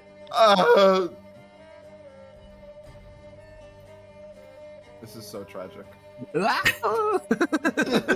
I'm grappled by it, and I'm just like missing. Yeah, you're just repeatedly. like, you're swinging at its legs, and you're just like clanging off like rusted parts of its armor. Your arm trying to avoid getting stuck in the furnace belly of the creature. Action surge. Oh no. Oh my god! F's in chat, boys. Chat. Chat, I'm crying, chat. 3 6s in a row. Blam. That shit's the devil. If I had hit the Six needle point of it, it's so Jover chat. Blam, blam, blam, blam. I scamper. That is unfortunately an incredibly illegal move. That is a door. I can't run. It's open, isn't it? No, though it's open inward, which is why it's blocking your line of sight to begin with. It is a double doors, and it's like this and like Wait, this. so I'm right there. Yep. So I can go there. Yep. Then there. Yep. Then there. Yep. Then there. Yes. Oh, I see where the doors are. Yeah. Oh. Am I in its? I'm in its attack radius right there. I guess technically, Right. yeah. Yeah. Fuck. I really don't want it to hit me. That would be really bad. You Very got bully. bonus action disengage. Oh, I can just do that this turn. That's right. E. I can just bonus action disengage this turn. Was Then that I new? can. It can't take opportunity attacks on me. Because then I can move there, then to there. That is more than 30 feet. Is it not? No. Oh, it is. Oh, Nope. that's where you started? I thought you started over here for some reason. No. Yeah, you can move there, sure. Okay.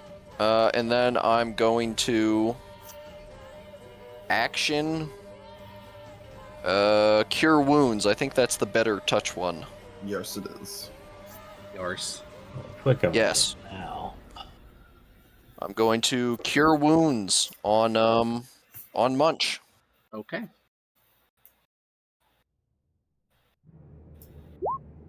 All right, plus 10. Oh! Almost a max roll. Goblin readies its whip. Martin. Just tell him to All right, move in wait. here at this point. We're going in. Okay, guess. they will move in on their Alright. turns. Yeah. Yeah, you clank over Munch's, like, lacerated body. I have one spell. I need to make it count for something, but everything is so bad. You can wait until Munch goes down and bring him back. I could. Good point, or that I might could use actually be the inflict best use wounds. If I do go down, and if I don't, then that's just healing. Actually, healing. I can't hold my bonus action, can I? You could, it just cost your reaction.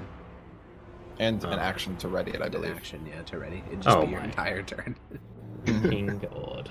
Oh my freaking god. You my good. Oh my gosh.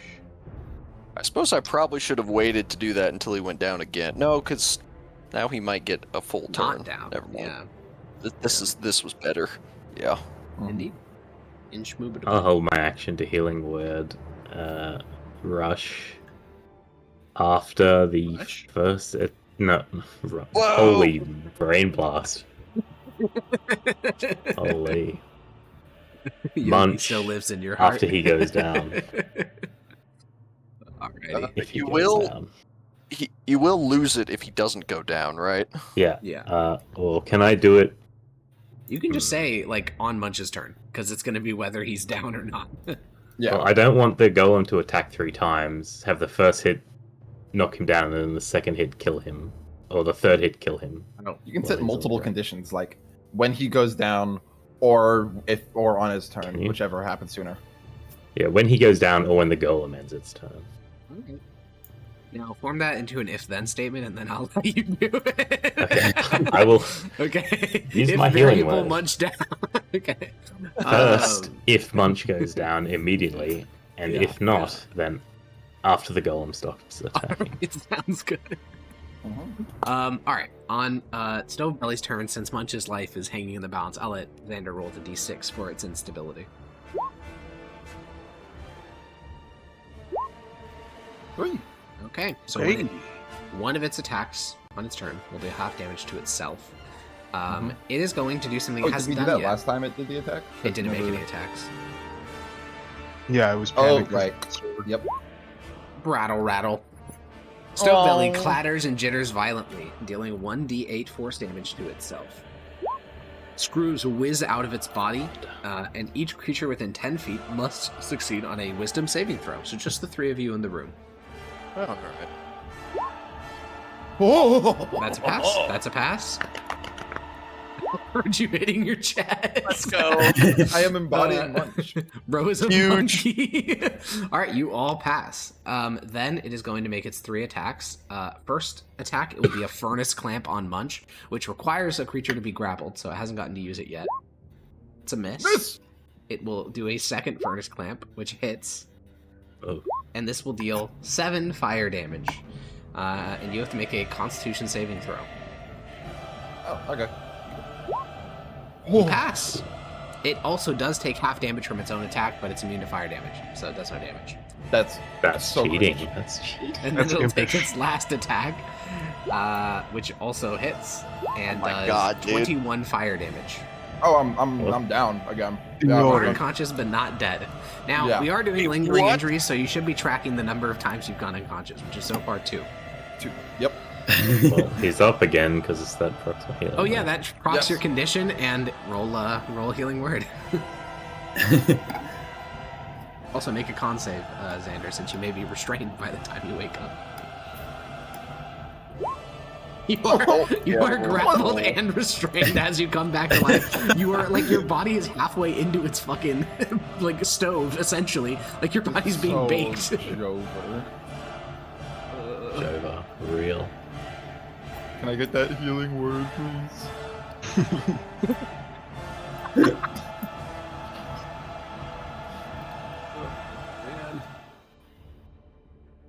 Brother, this guy's burning alive. Yarrow, Me? What? healing word. Oh, You gotta roll. oh, I have to roll it. I forgot. He forgot. Me for gore. Like a huge heal there. Uh-oh. Alrighty. Well, this creature is going. This hobgoblin is going to be the brave hero that tanks the soul opportunity attack, He's gonna die. and he survives. Oh, Let's fucking go! And then he's going to take a whip attack. He will not be nay-naying. Unfortunate. That is a hit, actually. Weird. That's crazy. Alright, he whips the golem. The golem blushes. Hiss, it's your turn.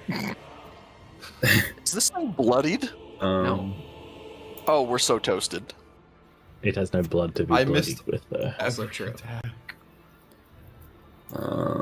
So my little tablet, is it activated? Can I tell? Is it like functional? How would you tell? Is it like glowing or some shit? I don't The know. runes are, yeah. They are? Yeah. I'm going to say, use my free action to say Gromley. Alright, you do that. Anything happen? Alright, then I'm going to press both buttons again to be sure, and then I'll take my action. Nothing happens. Tragic. Is it worth going? Bro's like holding a Dwarvish remote control, like doing all the things he's seen work, and he's like, it'll work, it'll work, it'll work. It'll stop the fucking F-35.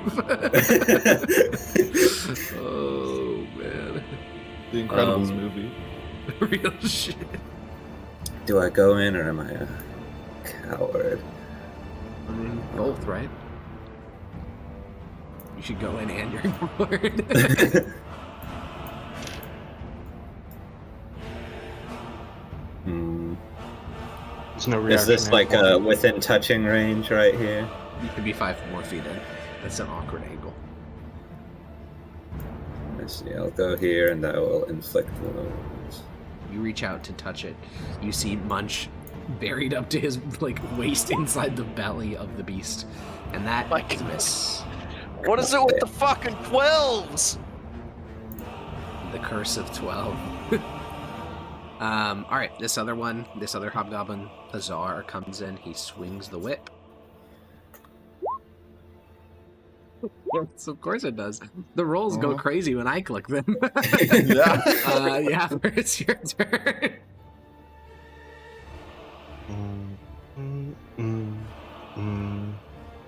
That was the wrong guy to grab.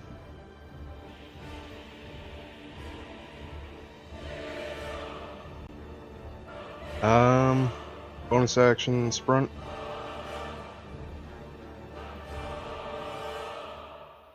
That seems like a good angle. And shoot. Ooh, that hits. Shoot. All right, deals Put a 12. bullet in his head. 15 hangs over its head. It is bloody after the first attack. Its quote-unquote blood is boiling fluid, which begins to spurt out the top of it. Oh boy. The Rathak, another of the hobgoblins, will run inside. This time he's going to action dash to get an extra 5 feet. Munch, at the start of your turn, you take 5 fire damage. You are still conscious. How could you? No, I'm at 6. I said Yeah, still I conscious. I thought you said you're unconscious. No, still conscious. All right. Is there a way to break out of the restraint? I didn't see anything about Look that. at the restraint. You can't break the grapple. Oh, well, okay, but I'm still gonna be restrained. Correct. Restraint is All a right. much worse condition. All right. Well, it looks like I just gotta do my best. I'm gonna attempt to bite with my second bite with my needlepoint teeth. Is that And this is with disadvantage. 13 misses. All right. Well, time to bonk with disadvantage. That hits! Hey! Let's go. Huge. You're inside of, like, it's basically the furnace that is its stomach, and you're, like, hitting it, like, from the inside. And how do I miss?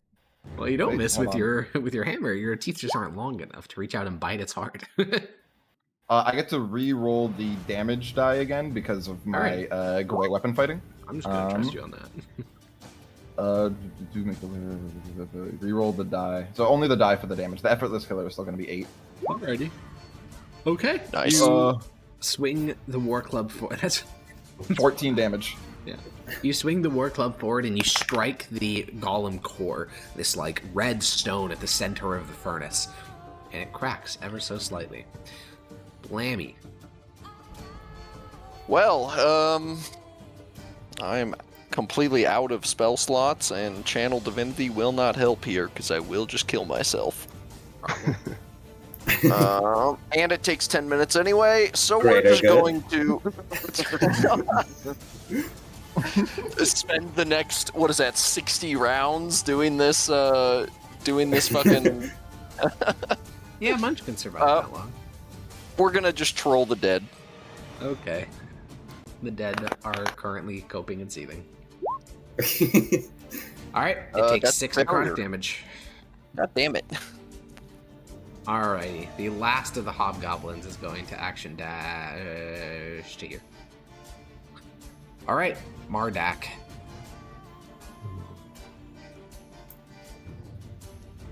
You're all about to witness Munch be baked alive. So long.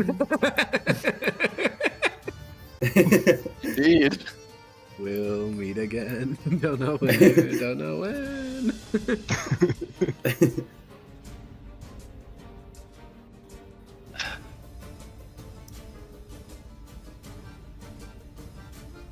I don't think I can free him. I'm too weak. I am. So Yeah. I'm going to use my bonus action to channel my divinity. Ooh. So this will be any willing creature. Now, I guess. how much damage is that currently? 2d4? It's 2d4 psychic. So I do not I think don't know if that the your hobgoblins hobgoblin want to should take take that. You and They Yapper might are just actually die. totally fine, though. Yeah, I'll take that. But it would be so much Hit me damage with if the I funny rolled BDSM thing. it. I'll roll a 2d4.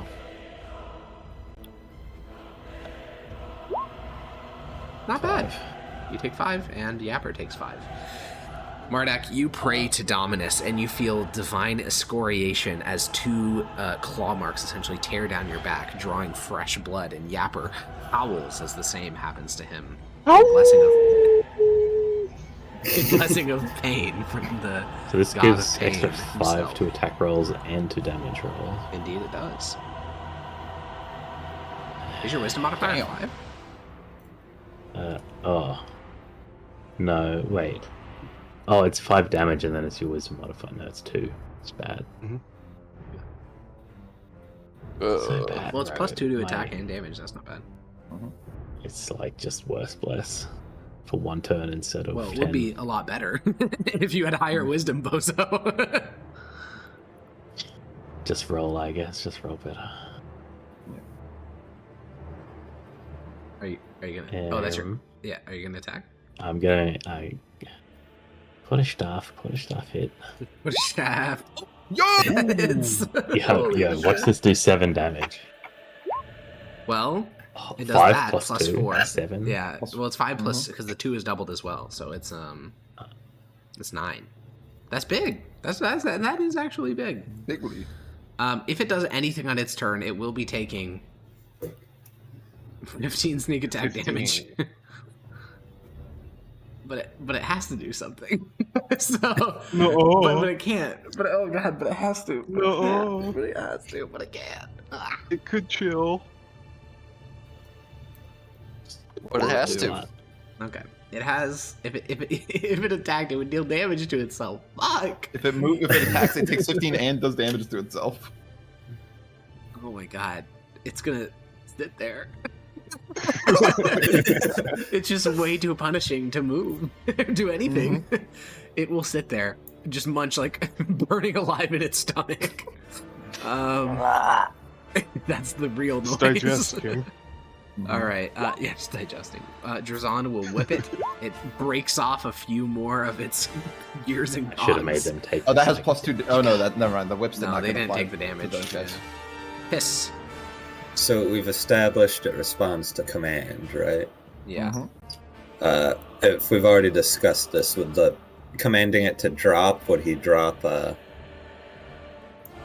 Mardak did release. I believe. is Make what sure he you did. command it in Dwarvish. Yeah. It speaks in But release would, superior language. because it's like he's in his Release stomach works, currently. Like, but- how's it work? It worked previously. But Well, I mean, before like, I was grabbed. is Munch like currently is in his stomach? I don't know the full like. Well, you know, the golem physicality. doesn't really. So the golem has its torso, its chest, because it has no head. It just has chest and leg. Its chest is a boiler, like it is literally a boiler, and he has stuck Munch into the boiler. Okay. So it only has 2 body parts, boiler and leg. We will try release again. I'll say it in Currently getting Dwarf. ulted by Urgot. Getting ulted by Urgot. It passes.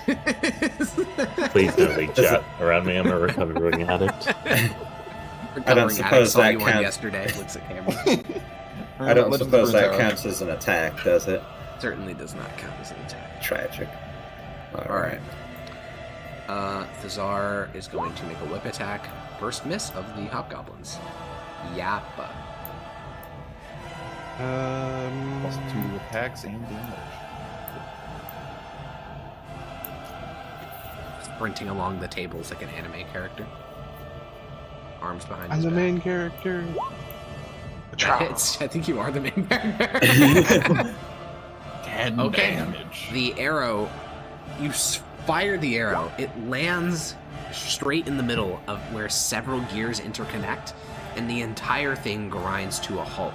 And there's this like haunting second where you're all like, "Oh my god, it's done!" And then a high-pitched whistling begins to sound gonna as the explode. boiler overheats. Time to run. All creatures within there's not enough time. Oh, All wait. creatures within 10 feet are going to have to make dexterity saving throws. Oh, this is Oh, fun. yeah. Yes. I'm not even gonna bother rolling this. Oh wait, what's my max health? I do have to roll this. It might kill me outright. Like dead. That's crazy. Every single hobgoblin passed. Does the Dominus Okay, thank thing God. get zero bonus? No, no. it's attack rolls and damage. Oh, okay. Okay. So Hiss and Munch are both unconscious. Oh my god, how many I'm hobgoblins unconscious, too. outright die? None of them die. What? They all pass. Oh, right, they pass, I take half. Literally every single one of them passed. They all like leapt out of the way in various ways as like steam and like bolts hit them in the chest. Munch is unconscious Munch and out. Hiss is unconscious. So, well, I'm unconscious too.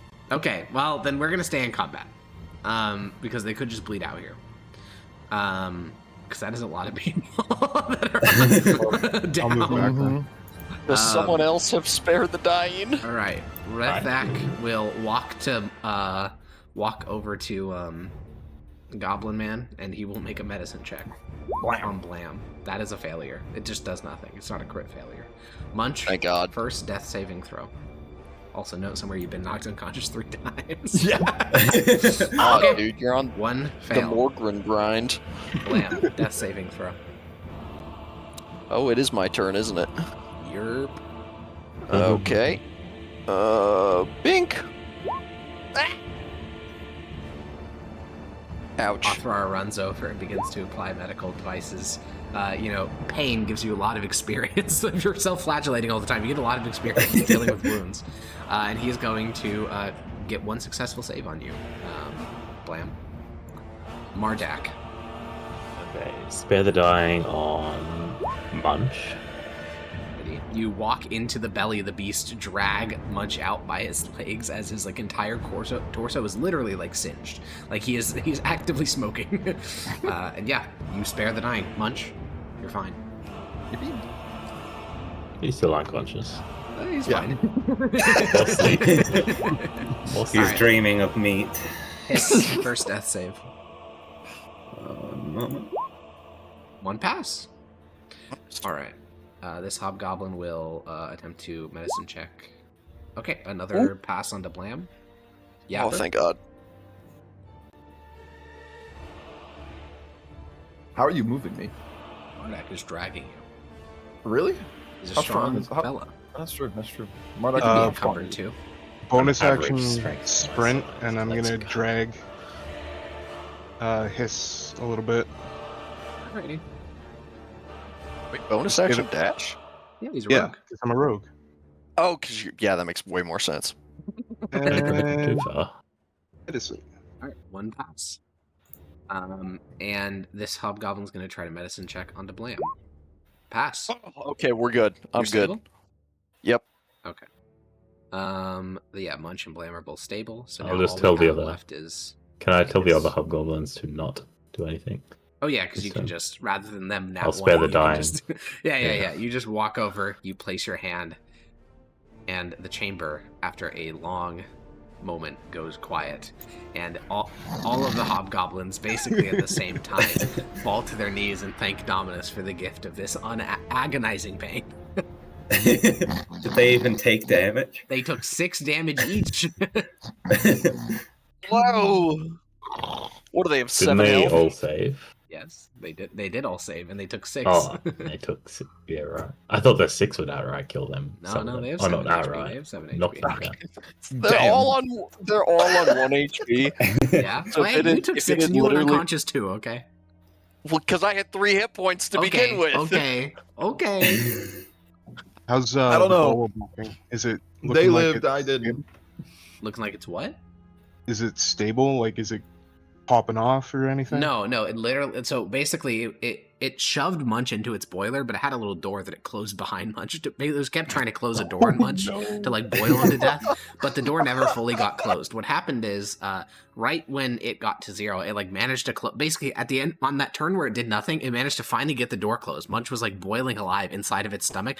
Then you hit it. The gears got interrupted. Pressure built up inside of it, and then it exploded open. One of the sides of its boilers, like, opening up, and then Munch was pulled out through that opening. So no, it's not unstable, it's destroyed.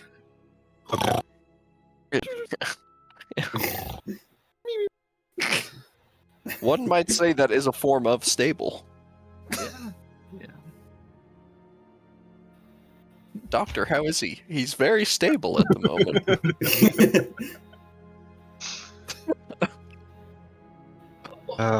Mardak, Oh, do I you suppose have I have to roll a d4 to see how long I'm out. Oh, yeah.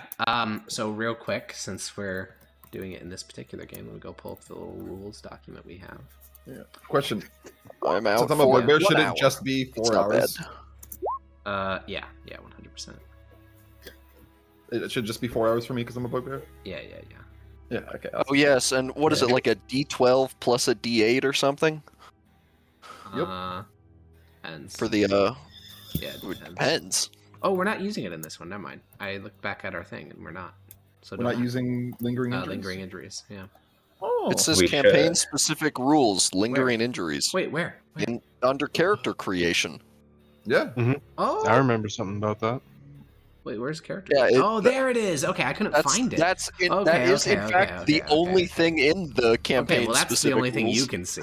Yeah. You're right. okay. That is the only thing there. Yeah, true. So let's start with Hiss, since Hiss only went down once. Hiss, D8 plus D12. Ooh. You have an internal injury. I will paste it in chat. This is essentially a feature that's just on your sheet until you deal with it. So just add it to like your feature section. Blam. 1d8 plus Oh my 1d12. god, that's Alright. awful. It Give is. me a roll d8 plus d12. I think that's the same thing. Exact same thing. Yep. Now Munch. Yep. There will be Brother. three. I got of these. 3. Yes, you do. First one. Horrible scar. Horrible scar. That you love that. Oh, You alright. love that. Now, so you have to. So this was the first thing that knocked you down. So this was one of the claws, like rending. You can make the details of what you want, but this was one of the claws Got it. of Stovebelly that did that. All right, Now, second one. That is an internal Internal injury. And third And one. seem to be somewhat common. They're waiting. Brothers. another horrible Yeah, scar. you see? All of And you have that's internal with injuries fire, from fire, and then you have 2 horrible scars from claws. I'll let you write the those second up. one's the third one's a burn. 'cause that Oh, was you're the first right. time That's I when the got fucking jaws were like clamping down on you, and then it No, exploded. that was when it exploded. Oh, yeah. okay. Yeah, damn. Brutal. Okay. So yeah, those you guys are all recovering. I'll be honest. You're basically asleep for the rest of this dungeon crawl, however long that is. We'll probably just do it that way. So Mardak and Yapper, the only 2 conscious individuals. Mardak, do you have any healing? I'm cooked. I'm out of everything. Literally cooked because his mustache is singed. Yeah, All right, 6 times well. later. There's only one place other to explore, but it's probably going to be I know. pretty dangerous. Don't necessarily know if it's a good idea to explore right now. We could set up here for the night, but or we could try and drag everyone back. Can you lift Munch? We can drag him back with some of the hobgoblins. Yeah. Pain boys, you're probably going to have to be doing the lifting. No one acknowledges when you say pain boys. Well, I'm looking at them. Yeah, they don't acknowledge that. That's fine. I don't care. They're so based. They're the only ones who live. They don't acknowledge it. Lives combat ignores you when you talk to them and call them a name they don't like. Giga Chad. Dominus grinds. Well, we should at least look around this room first, but let's hold off on touching anything for now. Alrighty. What is this? This is a mold. It is something that you would pour molten metal into. It's in the shape of a squat humanoid, squat, 20 feet tall. But, squat as in wide, based on its dimensions. It would clearly have 2 legs, kind of stubby but strong arms. In the bottom left corner, there's a Dwarvish inscription. What does the inscription say? It says, Type 3, Drek Hammer, mold. And then there's a number. Let me go find it.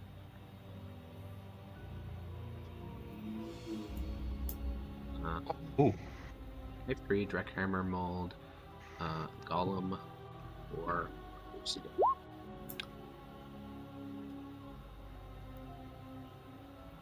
Hey, that matches the tablet that we got.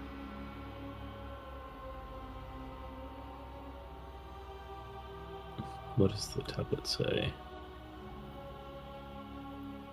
Can't remember. It's on Tribal Loot.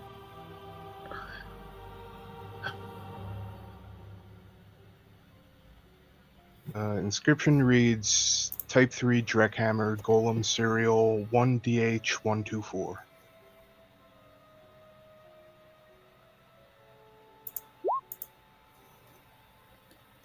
Well, we can cross off the investigate this shit bit of this.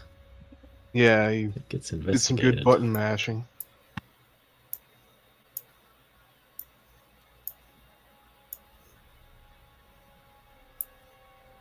Wait, it was labeled that there was 4 runic buttons on there. Why'd you say there was only 2 Which? on the Dreckhammer Cool. tablet?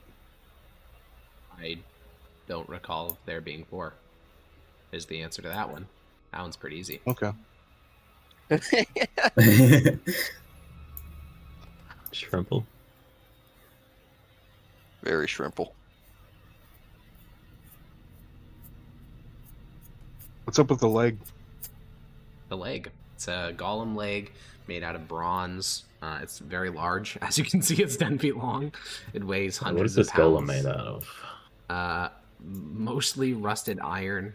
There's a little bit of copper, a little bit of bronze, a little bit of red metal. I think that's a lot of iron. We've just hit the jackpot here. True. If only we could use it. Is there any runes on this leg? No, this leg looks like it was in the process of getting created. It also is identical to one of the leg molds of the Dreckhammer, so it's probably an in-progress golem, and that's what they finished. I see. Is this There's big also thing in the drawers corner in a here? lot of these work tables. Oh yeah? Mm-hmm. What kind of pilfering can I do? Yeah, I mean, there are lots and lots of... There's 7 tables in here. No, 8 tables in here. You will find a majority of it is Dwarvish paper, which is essentially a type of, more accurately, papyrus. You will find huge amounts of it. It is all, like, totally illegible. This is not the high-quality, like, draftsman paper that you've seen in other areas, like the schematics that are varnished and stuff. These are, like, working papers, and they are all ruined. You also find... pencils, you find like little wooden sticks with lead in them or graphite. You also find a variety of little like implements, calipers, compasses, Ooh. all sorts of things. Red for metal? basically... No. Okay. Just you iron find- or something? Yeah, or steel. Yeah. You find lots of like draftsman's tools in a lot of these things. You also find spanners, all of which are steel. You find hammers, essentially all the work. Oh, also wire. You find spools of wire in a lot of these. And in one of the drawers, specifically this one, you find another one of those little cylinders similar to the ones that Hiss collected from that one cabinet. Cylinders, like the scroll things? Yeah. Alright, I'll open it up. Inside is a little slip of paper which reads, "Brew no anvil after breakfast." Or under breakfast.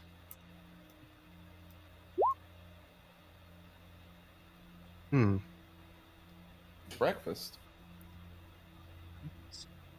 I could go for some breakfast. Real. Real. Trimple. And I'm guessing this big thing in the corner here is just a forge? Yeah, long dead forge. Okay. It's got any buttons around it? No, it's just a normal forge. Ah. The vat, and more accurately, it is what was once like a large vat of molten metal. All of the metal has dried. It's just this, like, the thing is filled almost to the lip with like black hardened metal.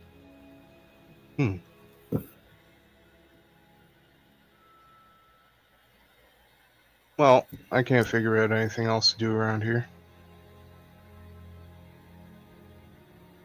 Oh, actually. I did want to... Bardak, come with me and read me the inscriptions on this this pipe map. See if we can Okay. figure out if any pipes lead into the Bernie room over to the east.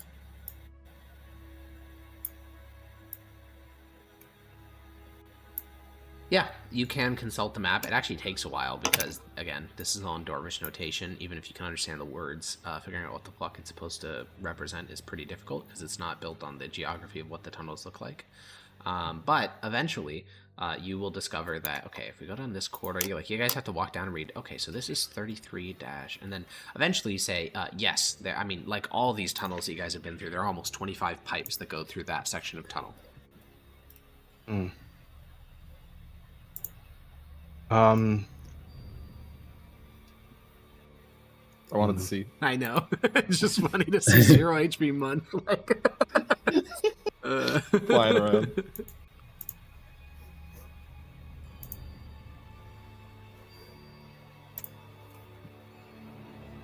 Do you want to try and turn these off? See if that'll make the place safe?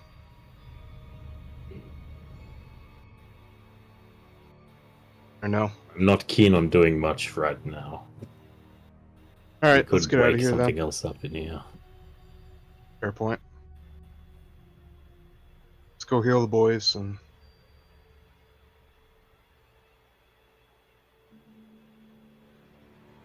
Alright, let's... how far is it back to our place? Not too far. Far enough that this is going to be miserable, but not that it's going to be impossible. So, We're getting owned by this place. How long does it take? about 30 minutes. Oh, Can we okay. keep two of the Dominus guys as guards for that No? place? How the fuck are you going to bring Munch back without them? Spirit? No. Munch weighs like 200 pounds. No, 300 pounds. No, that is a group effort of utter agony and difficulty. But yeah, eventually you will get out of the pit, at which point all your guards, Zebit and a couple of the other goblins who can't really carry much for shit, including one of the bugbears, will assist in bringing back your injured councilman. Once again, Mardak will sit down, cross his legs, and tell the tale of what you encountered. And the other three, as Mardak is continuing another of these recitations, the tribe sitting around and listening to his tale, hiss and blam, you will awaken. Okay, he's gonna glaze over and kind of writhe in pain. Yeah. Yeah, the two of you are kind of propped up against a wall of a tunnel, and to your left, there's like you guys are on the edge of the wall in a semicircle that's surrounding Mardak, and you can see all looking at him with rapt attention as he gives the details of what you found. Oh. What the hell happened? It exploded after I shot it. But it's dead. Any of ours die? Nah, we're all good. Munch is looking especially pretty, but, you know. You look over and see Munch in a giant ball of fur, like, tangled in on himself. Yeah, also, like, my entire half of my face is, like, completely, like, burned and melted, pretty much. No, his fur! Oh, my fur is also all, like, very melted and singed. Yo! He has Let's become say that'd jerky. be bad, but he'll just take someone else's face at some point, so... That's true. You also suppose notice it the four doesn't make much of a hobgoblins. difference. So a quarter of your tribe, Thruzar, Hathrar, Rathak, and Drazan, all have like bandages, or more accurately, strips of dirty cloth covering their bodies from all the burning steam and the bolts that flew at them. Now, did they do that to themselves, or was that the explosion? That was the explosion. Could have fooled me. Well, No. Is there anything else you want to get done this cycle, or is it a time of rejuvenation? I think Rejuvenation, baby. I think it might be a much longer time of rejuvenation than we all. personally, We're thinking. I need some time to recuperate. As do I. I might go down. Pain the boys next suddenly short don't rest. like pain, huh?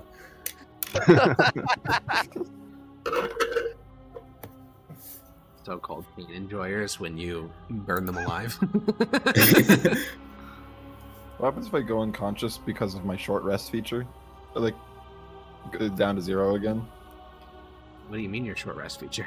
Oh, you mean the When rot? when I rot. Then you go down. Oh man. And you have to roll lingering injury from your own Oh, rotting man. body. Oh jeez. Oh, jeez, Rick. Well, What are we applies long resting? first? That or the hit die one gets from a short rest? You don't get the any hit rot. that you spend. them. get a hit die from a short rest. No, like if you were to spend spending your it. hit die. Yes. I guess they'd happen at the same time. I don't have any hit die. Yeah, makes sense. You were level 3, and you've used them all. Yeah. Yeah, let's go for a long rest. Yeah, I mean, there's literally no time crunch. Mhm. Like literally, you guys have food. You're fine. You're in your own like territory. I think a lot of it is just like if we don't want the split heads to take all our work of exploration. Correct. And Zebit, unfortunately, you actually cucked yourself immensely because Zebit and Yapper are the only like combat capable members of your tribe now. Yeah, guess I would you have a definitely couple be on goblins. watch. Yeah, I there. would assume so. Zebit will be too. I could fight, just not very well. Are you going to be on watch duty? I might as well. Okay, might as well. Or does that disable me from a long rest? Or... No, it doesn't. It doesn't. It's just that if combat does happen, you'll be there. If we're taking a long rest, you guys should really consider taking that AoE cantrip, because there's going to be a lot of little things What that do we you have want, to. Trip? What the fuck? It's, Word of Radiance. This sounds like some Yeah, band Word of shit. Radiance. What is Word of Radiance? This sounds Same like some time. band Can you shit. even Yeah, the change only- cantrips? I don't know. The only Isn't AoE cantrip I know about is Acid Splash. Or like Or whatever burning the fuck hands. it's called. Oh yeah, that too. Holy shit! That's Yeah, not a get that ass cantrip. banned. That is not allowed. What word of radiance? Aw. Yeah. Also, you can't change I out am cantrips Devin. on long rest. You can only change out spells. If you level up, you can. That is. Oh. At the 4th level. Oh, you're right. Yeah. Speaking of which, speaking of Wait, which, you guys are gonna get milestone XP upon defeating Stovebelly. So, at the end of this long rest, you guys will all level up. Hey. So, over the next week, the Long sport cycle. split heads. Yes, of course. That's what. Yeah. Sorry, I was speaking in common. I should have been speaking in goblinoid. Over the next long spore cycle, each of you will take a long rest. The split heads, luckily for you, do probe the area twice, but Zebit shoots arrows at them and they fuck off. So it's fine. Get out of here. You guys also, during on the 5th day, one of the goblins of your tribe, a trio of 3 of them, Squish, Swish, and Zibble, will find a singular starving goblin ascending from the lower deeps and on the pitch stair, and they will butcher him and add to the fungal garden. Nice. So you guys eat plenty of food. Munch sleeps an average of about 1 cycle and then is awake for about 3 hours of the next cycle and then sleeps for another full cycle. It takes him like basically half this time to recover, and it's mostly sleeping. He's a sleepy boy. But yeah, you guys all get a long rest and you can level up. Dude, I forgot there's a chance I just get nothing on some hit die. Oh, because your con's so bad? Yeah. Jesus. If I get a negative number on a hit die, will that actually subtract from my health, or is it just counted as a 0? It would be really, really, really funny. No. God damn. So no. No. Okay. But it would be funny. Yeah, not for me.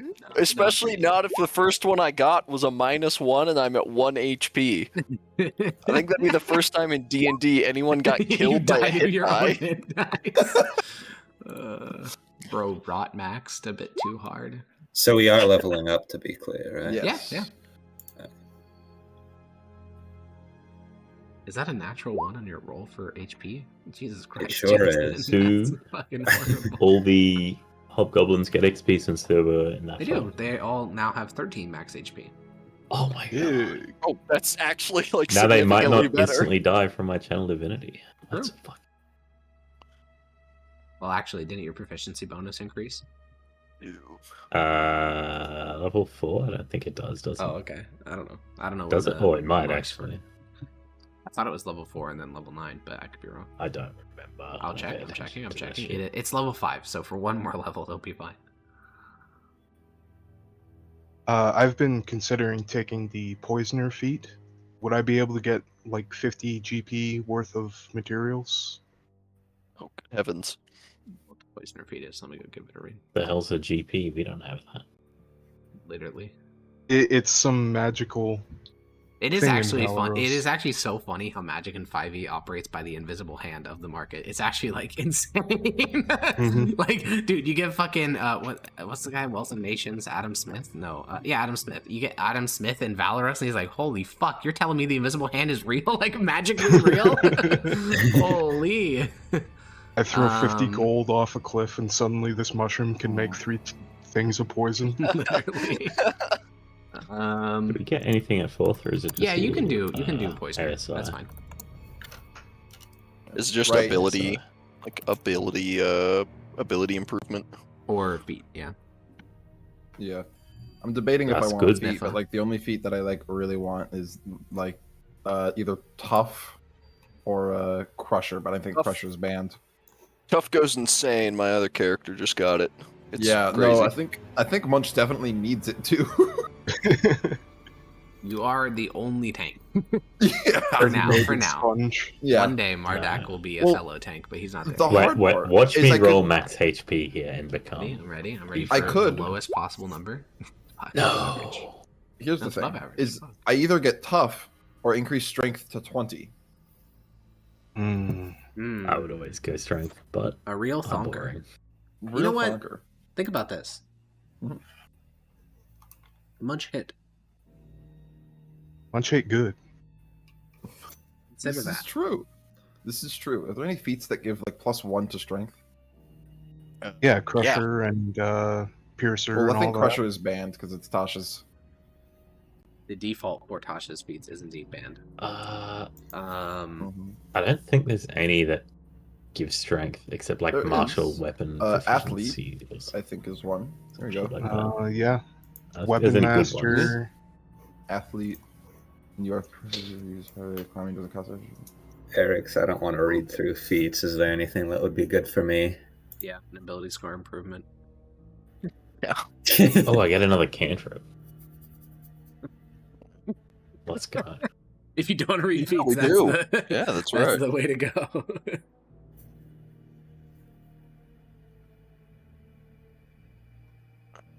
Feats. I will pause the VOD and come back when we've finished leveling up. Be right back. The next week here in our lovely little tunnels in Java's Karak pass with incidents, but nothing concerning. As I said, skirmishes with the split heads, shadows on walls, a growing sense of paranoia that this treasure trove of life is going to be taken away from you. Some members of your tribe go and explore the tunnels that you guys have already been into, and they will bring up the corpses of the golems, starting to strip them down. Stovebelly is much too big to move, and is actually still very hot. That golem core has not yet stopped burning, so even though the boiler isn't going to explode again, the interior is still untouchable. So this week is spent essentially waiting for that to cool down.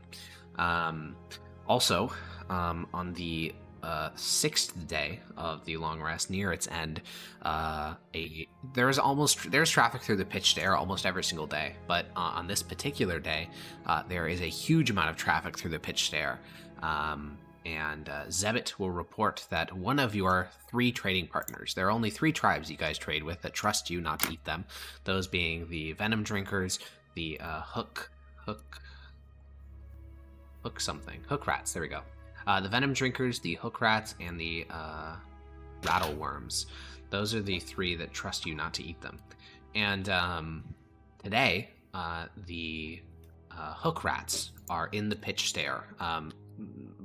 Just to be clear, when I'm using the phrase merchants, I'm using this in the most extreme possible form. These people are not exchanging coin. They're not professionals. Like, they don't do this full time. They are essentially just trading goods that they cannot produce or can produce to people who, they're doing the job without any currency exchange. But, one of the Hook Rats merchants is spotted on one of the terraces near your tunnels. He's just kind of sitting there waiting. Is there anything you guys would like to trade with the Hook Rats? Do they have any poisoner skits? Are you gonna go talk to them? Yeah. Sure. Yapper, you, alongside... Zebit will stay in the darkness of the tunnel. Not that it matters much because dark vision, but you will walk out onto the terrace. The Hook Rats have a group of 10 of them. There are 9 hobgoblins and 1 goblin. They all have leather armor. They all have bolas, nets, whips, hooks. They worship Dominus as the god of binding, specifically, rather than the god of pain. And one of the hobgoblins, one that you don't recognize, he has that kind of brownish skin. He will glance at you as you exit the little tunnel. He'll see the kind of red tint to your skin and say, "Well, does your tribe need anything? Or can we continue our descent?" Looking for a poisoner's kit. No. We have metals to trade. We've no poison. What do you have? Ropes, hooks, arrows. We got some more leather armor harvested from Quave Quaggiths. We also have some spears that we captured in a raid, and some thralls. 1, specifically. How many arrows? He glances back at one of the other hobgoblins who has a massive pack on his back. There's 4 or 5 of them. And he'll say, "I believe there were 4 quivers, so 80. Mm-hmm. How's the thrall looking? It's a goblin. It's the only goblin. The rest of them are all hobgoblins. He is a pale-skinned, probably from the middle or lower deeps based on how pale he is, shaky, trembling little thing. Can I talk to him? Sure. If I buy you, are you gonna run? No. Got any problems with mushrooms? No. He's gonna. 2 axe heads, great axe heads for the thrall, and a quiver of arrows. The hobgoblin will slowly nod and say, "What's the metal of the axe heads?" It's good quality iron. You can take the thrall for that much, but the arrows in the quiver are bronze, only created via forging, so they're gonna go a bit more steep. Half a quiver of arrows. I don't need the quiver. I don't need I'm the saying leather. if you want a single arrow, it's going to cost more than 2 axe heads. You can get this thrall for 2 axe heads.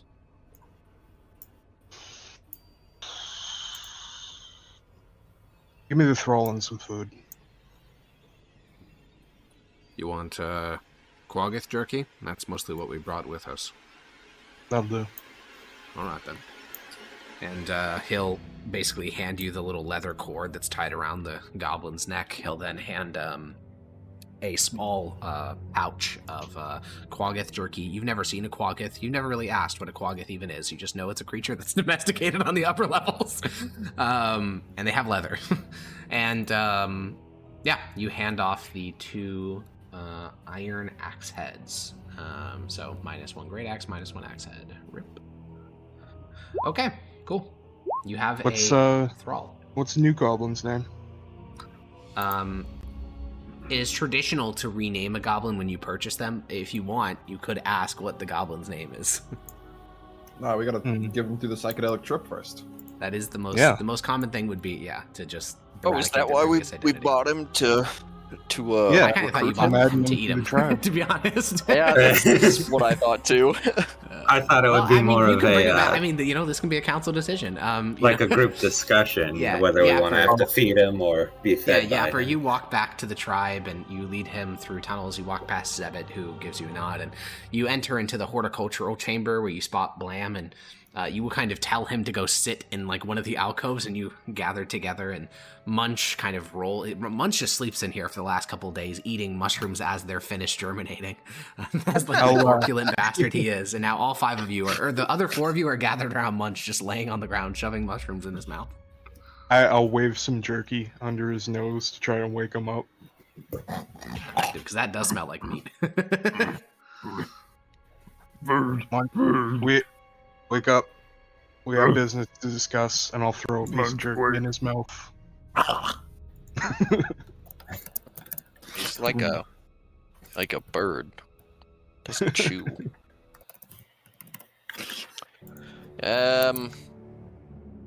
Anyway, what did you want to discuss? I traded those axe heads that we got for a slave and a bit of food. Wondering if you guys want to keep them or put them in You guys the all look to mushroom the pit. corner, like in the alcove of the room, and you spot a shaky, trembling goblin that weighs like 25 pounds wet. You traded some axe heads for some food and some more food? Well, food or a potential addition. Seeing as we have a new cave to grow food, I figure more hands to work it. Do you have any talents? The trembling goblin will say, I, and he just kind of trembles. Food it is. I'll Please. I'll go and inspect him, Alex, to see how healthy he is. Yeah, you kind of have a cheat code when you're doing these inspections normally, which is you have the mushrooms to aid you because they basically show you where rotten flesh or injuries are. But make me a medicine check to do just a normal once-over without the mushrooms to aid you. All right. Also, if we want to waste a spell slot, I have Zone of Truth if we want to hard mind fuck him. I don't think Bro is lying to us. He also hasn't even made any statements. He just said, I. Yeah, I A don't wet, think sloppy, that's something to sad, be pathetic concerned little about. goblin. Not great. Yeah, he is in a... You notice something weird, which is his eyes. He doesn't follow your finger properly. Again, I'm going to just make it clear. You have no idea why you do that particular ritual. You just know that sometimes when you move your finger in front of people's faces, their eyes do weird shit, so you just keep doing it. It's one of those like cultural memes where you have no idea. It's just medicine. You just move your finger in front of their face and near to their nose and shit like that. And you notice his eyes... He's like partially blind. He's not fully blind, but his eyesight's quite bad, which is rare because goblins actually have very good sight in general, especially compared to bugbears, which typically get like watery cataracts, or hobgoblins also get like near and farsightedness. But goblins are typically quite good eyesight. His is not very good. Can I inspect him too? Yeah. The 2 of you are like pinching his skin and like It's just like Voyages of the Defiance throwbacks. Dude, yeah. But this one's a lot less. Actually, I was gonna say less morally repugnant, but I guess it's not. It's just as bad. It's just a different. You're all evil already. I'll look. Sorry. You can go ahead with that. Hiss, you kind of reach up and you start pinching on bits of flesh, and this goblin is very skinny and has been for a long time. You do kind of notice when the goblin blinks something on its eyes, and so you like force its eyelids shut, and on its eyelids are painted eyes in black paint. Do I know what these are?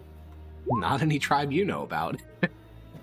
Range. Oops, That is sorry. deranged. Oops, what? You're You said inspecting a oops. slave and you posted harvest a graft. I'm going to. A walking, talking, screaming graft. I'm going to ask it. What are these things on your eyes?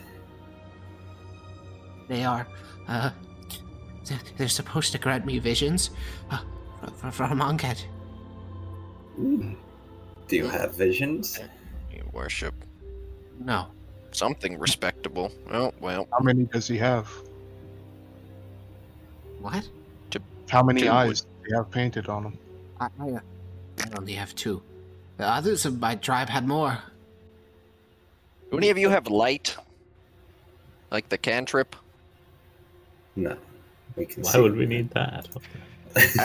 It's useful sometimes for determining the sight of creatures. I have thaumaturgy. Can that create light? I think it's a sound. I mean, I have that too. Maybe You let's read it. You Oh, cause you cause flames flames. to flicker. Yeah. Oh, but that's is that existing flames or flames? We can I start a conjure? fire. Start a fire pretty easily. Question. Yeah. Yeah. Would lesser restoration fix like these kind of Depends what the cause actual of blindness the vision is. things? If it's like Yeah, a that's- congenital thing, then no. If it's a disease, like a condition developed via some sort of illness, yes. If it is like a permanent bodily injury, that would require regeneration. So it depends. If it's psychosomatic, obviously it doesn't do shit. So it depends what the type of cause is. I'll start just a small fire of some kind for a light Yeah. source. Yeah, you tear off some of the cloth from one of the goblin that was ganked by your people earlier, and you tear off some of his cloth, roll it up into a tight little ball, ignite it. I'll shine it right in his eyeballs. Do his pupils dilate all fine? They do, and he blinks rapidly. And something to note is that all goblinoids have perfect dark vision, as in they see as well in the dark as they do in the light. He does not. His eyes, like, they do adjust, but he's like almost crying at the brightness. He has a condition that you have seen before, which is sunlight sensitivity. It's typically developed, especially in the lower deeps, places where they have literally in centuries never seen the light. You have, of course, never seen the light in your life, like of the surface, but it can't have been that long ago when your ancestors did, because you looking at this flame, it does not like hurt you, but he looks like he's in agony, being exposed to the flame. All right, I'll put it out. Where did you come from? Down or up? Up and then down. You were born up, No, or were you born down? I was born in the mithril vein. Is that down, Alex, or do I have You no have no fucking fucking clue? idea. You have no fucking clue. What Hmm. the fuck is mithril? Did the traders come from down or up? The traders came from up. They come from the middle deep, Oh, okay. also called the came- trade deep. You came from up. Were you always up, or did you have to go up at some point? No, I had to go up. Okay, all right. Have you always not been able to see very well? Yes, my whole tribe is like this. I thought it was normal. We're like this. Can you see fine in the dark? Oh, yes, yes. Okay. Well, he won't be pulling watch duty anytime soon, but he's a bit underfed even for us. We always need more workers. With We this always need new- more. We always need more food. I know mushroom horticulture.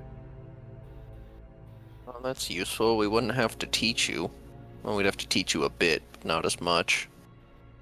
My tribe, we maintained 4 varieties. Are you squeamish around the dead?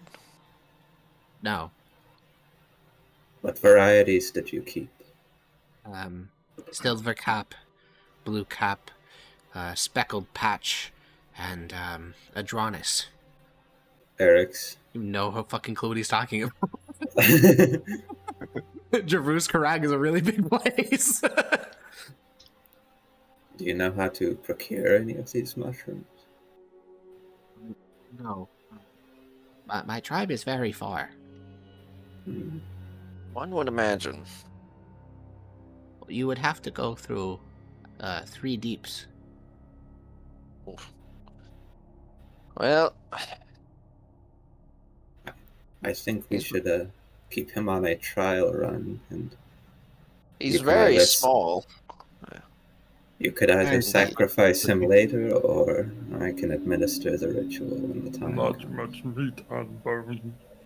That's what I'm thinking. I'm thinking he can produce. He can probably help produce more food than he will eat.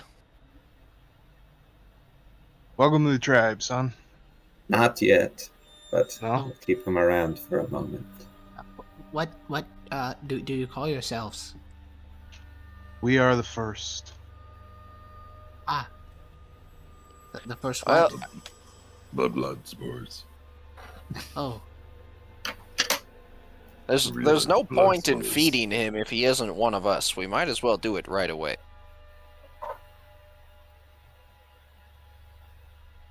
I'm for keeping them.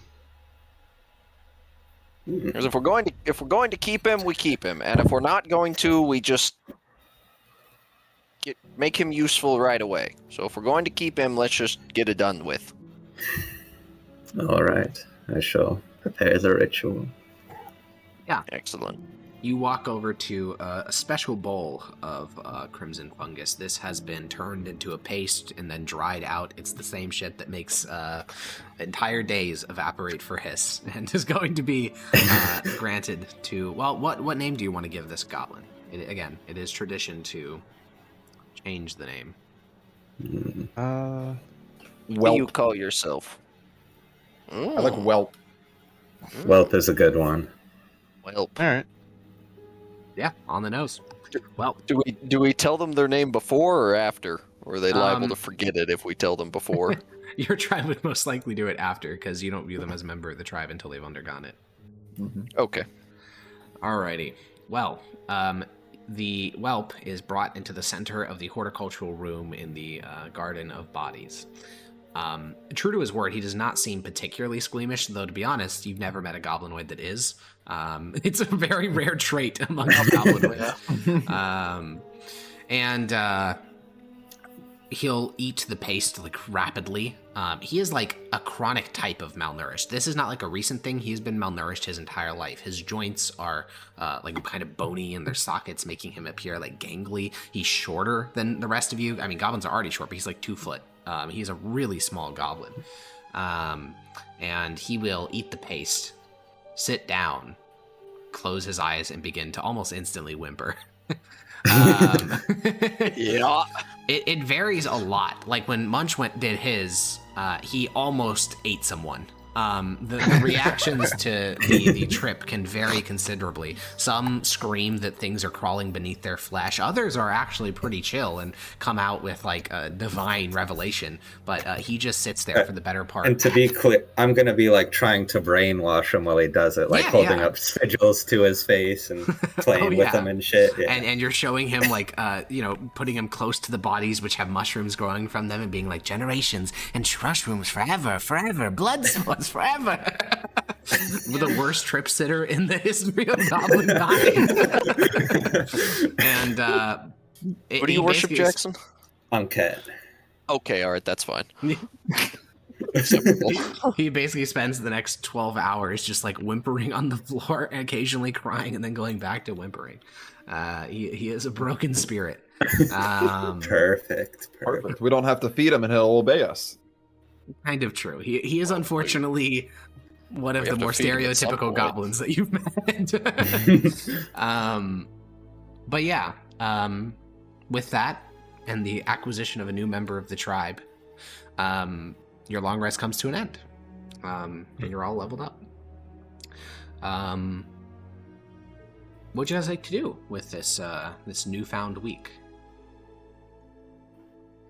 There are Back to obviously the projects lab. humming along in the background. There's the dismantling of STOVEBELLY has not begun yet, but the dismantling of the other constructs is mostly done by the hobgoblins.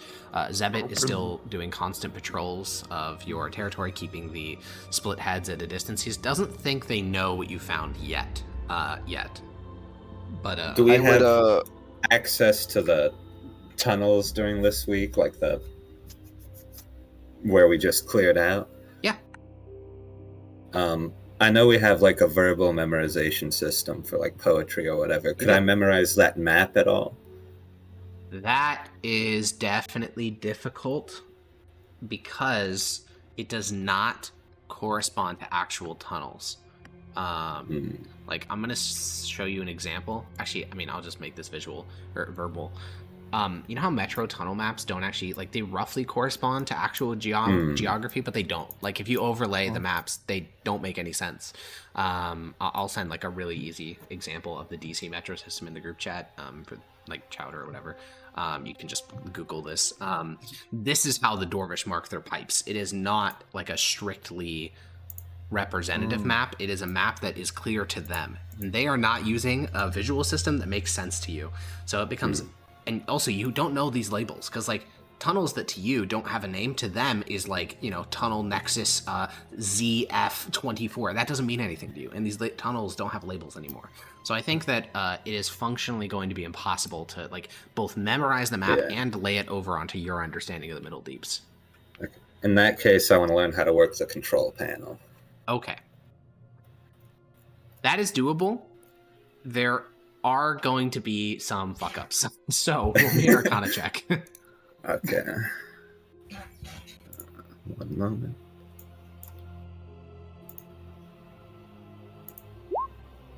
Oof. Okay, what you'll basically find is that this is an incredible magical organ of sorts.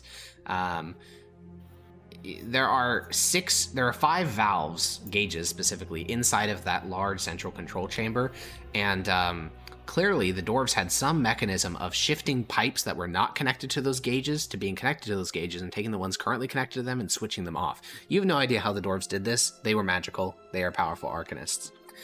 So you basically have 5 pipes that you can manipulate, and you spend the better part of this week trying to figure out what they're actually even connected to. You find that 3 of them are broken. They are busted pipes that do nothing. One of the pipes you think goes somewhere to the lower deeps. You have no idea where. The last pipe is connected to one of the tunnels that your tribe has inhabited. You didn't even know there was a pipe in the wall, though. And everything else, every other pipe in that whole chamber, the control panel can't affect. Yeah. All right. So it's not very useful. Unfortunately, you don't have the acumen to make it useful. Could we not dig out that one pipe that's in... You could. Like, you certainly could. in our area and get water from that? But you could certainly dig it out and then go from there, yeah. Ah, okay. After your long rest is done, do you want to spend a day just, like, breaking into the wall, basically, like, destroying rock, looking for the pipe? Munch can help. Oh, he would. He would have to. More Breaking solid rock fucking sucks. More water from anywhere is good. Yeah. Okay. You assign the Bugbear Task Force to start breaking the wall. They swing down picks and hammers and more, and eventually one of them will accidentally burst the pipe, which actually suits your purposes just fine, because instantly thick billowing steam starts to fill the tunnel. The bugbears flee as they get slightly scalded for 1 point of damage, and soon enough, the tunnel is just this hazy mist of water, which is exactly what you wanted it to be anyways. You will find... Hiss, that you are capable of shutting the pipe off. Again, how the fuck that's possible? That's some magic shit. But you can shut the pipe off. You can also increase the flow from it to a certain degree. And, you can basically, that's your 2, those are the 2 things you can do. Increase the flow, turn it off, and kind of 4 levels of gradient between. Alright. At some point during the rest or the day after, doesn't really matter which, I would like to call the members of the council together. Okay. Well, the day after, Munch and Bugbear and Co. have finished breaking through the wall, and Munch is laying down for a well-deserved rest, and he's just about to drift off into a cycle-long slumber when you call the meeting and wave another piece of dried mushroom jerky in front of his nose. Now it's getting like a Pavlov dog response, and he's starting to just like instantly perk up when you do that. And the council has been called. Yes, well, called you all to discuss something rather personally important. I have been a member of the tribe for many, many, many cycles, and I can feel that my time is drawing to a close. However, I do not feel here is done. So, I need to find a way to extend my life beyond what it would normally be able to go to. And with that, I need you all to be on the lookout for news, rumor, knowledge of any kind to that effect. I will be actively searching for it, but I just ask you all to be passively looking out for it. Harkon, Or if you get an opportunity. Could I use my scholar skill for this? Yeah, sure. DC 10. You do not know. I think I was taught by a Fleshclaimer named Gorp. Yeah. And they taught me everything I know about grafting. Was there anything in grafting that extended the longevity of life? There is. Killing a troll. You kill a troll and you harvest its regeneration glands, you can significantly increase your longevity. Blam. Like through grafting, or Through anyone graft, can? Yeah. Through grafting. Okay. If Blam graft troll extend life, Munch can show how do it.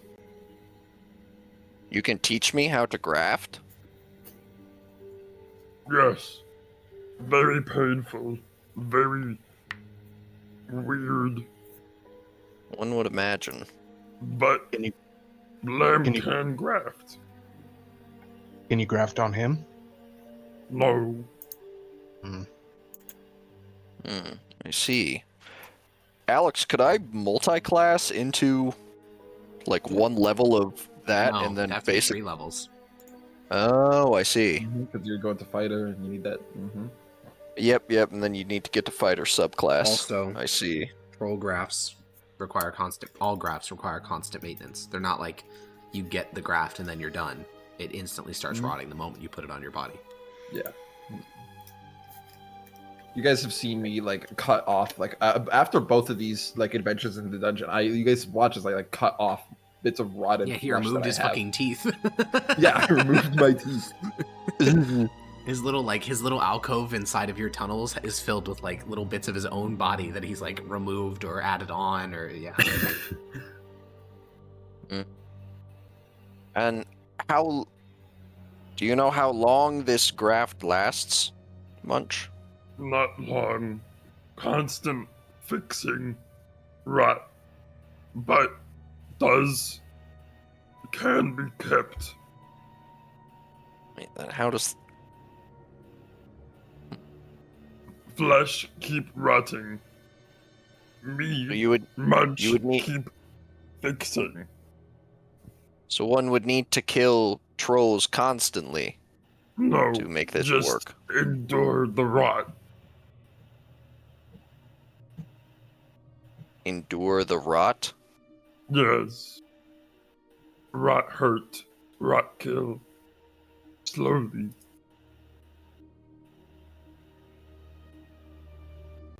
I see. Immortality, in a manner of speaking. So basically, you're constantly like rotting, but then the troll thing is healing. Yeah. Yes. Oh. So you're taking pain. You're constantly in pain all the time. Your body is constantly fighting off infection, lethal infection, because there is a part of your body that is rotting and dead. But that rotting part is troll flesh, so it's constantly growing and continuing to thrive, which is keeping you in this like homeostasis of agony and regeneration, which extends your life. Deadpool. This is Deadpool. Yes. Yeah. Blam. I don't know exactly, but I know hobgoblins are gifted with longevity. Maybe through Dominus you could find some of that.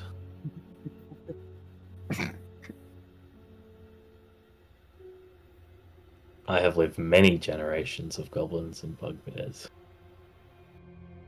Well, yes, but you hobgoblins all live longer than we do. And we, for the most Worship part, Dominus, all checkmate, worship Dominus. Fuck, you got him so good. Yes, well, sobering discoveries and such. Why does not Just a Grosh thought. do anything for you? Why does not Perhaps. Grosh do anything for you? Perhaps in time he will. But until that moment comes...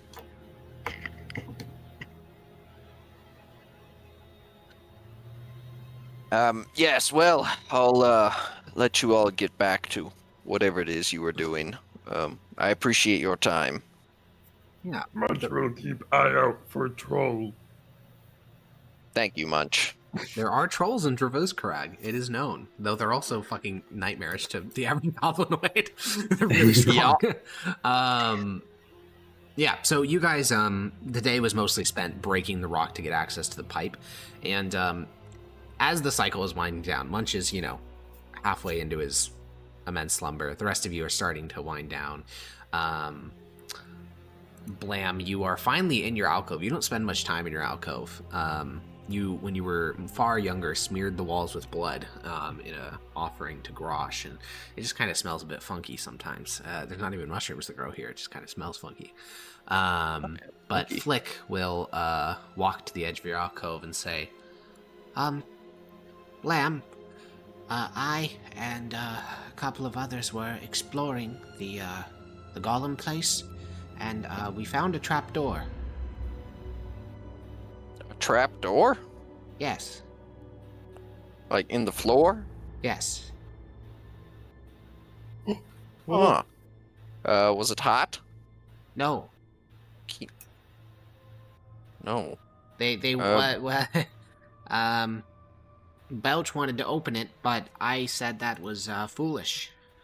Since there may be more of those golem things. That was a wise decision. Well, he may have still opened it. I told him not to, but I mean, you know how Belch is. He's still there? Well, yeah, I can't force him. Uh-oh. Alright. I'll, pick up all 2'2" of me and go find Munch. Yeah, you find Munch along with 3 other bugbears in a bugbear puddle. I'll wave a piece of mushroom jerky under his nose. All 3 of the bugbears that are sleeping next to him also raise their heads. God. They're all doing it. Vrosh is the first to react, and Vrosh will bite his jaw out to try to grip the jerky with his teeth. I yank it back. Contested strength. Strength? What? No. He got it. Oh, fuck.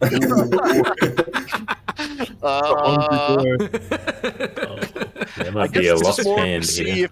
Yes, this is more to see if he gets my hand or not. You are losing that jerky, bro. Can I use athletics here? Sure. Okay, I have a +1 to that as opposed to a -1. Yeah, Vrosh's neck juts out immediately. He bites the jerky, and before you can even react, he yanks so hard it slips out of your hand. There's not even a chance to really hold on to it, and he instantly swallows it.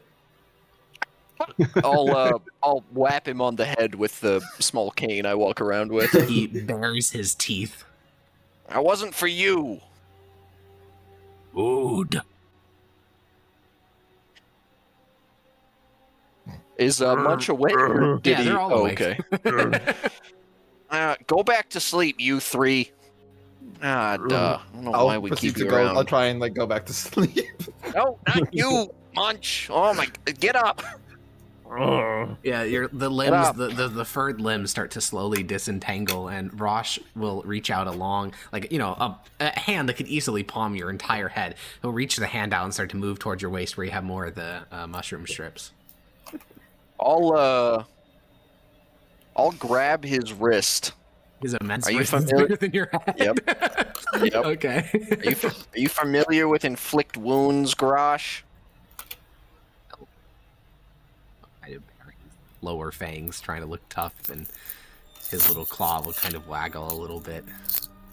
I'll bare all of my teeth.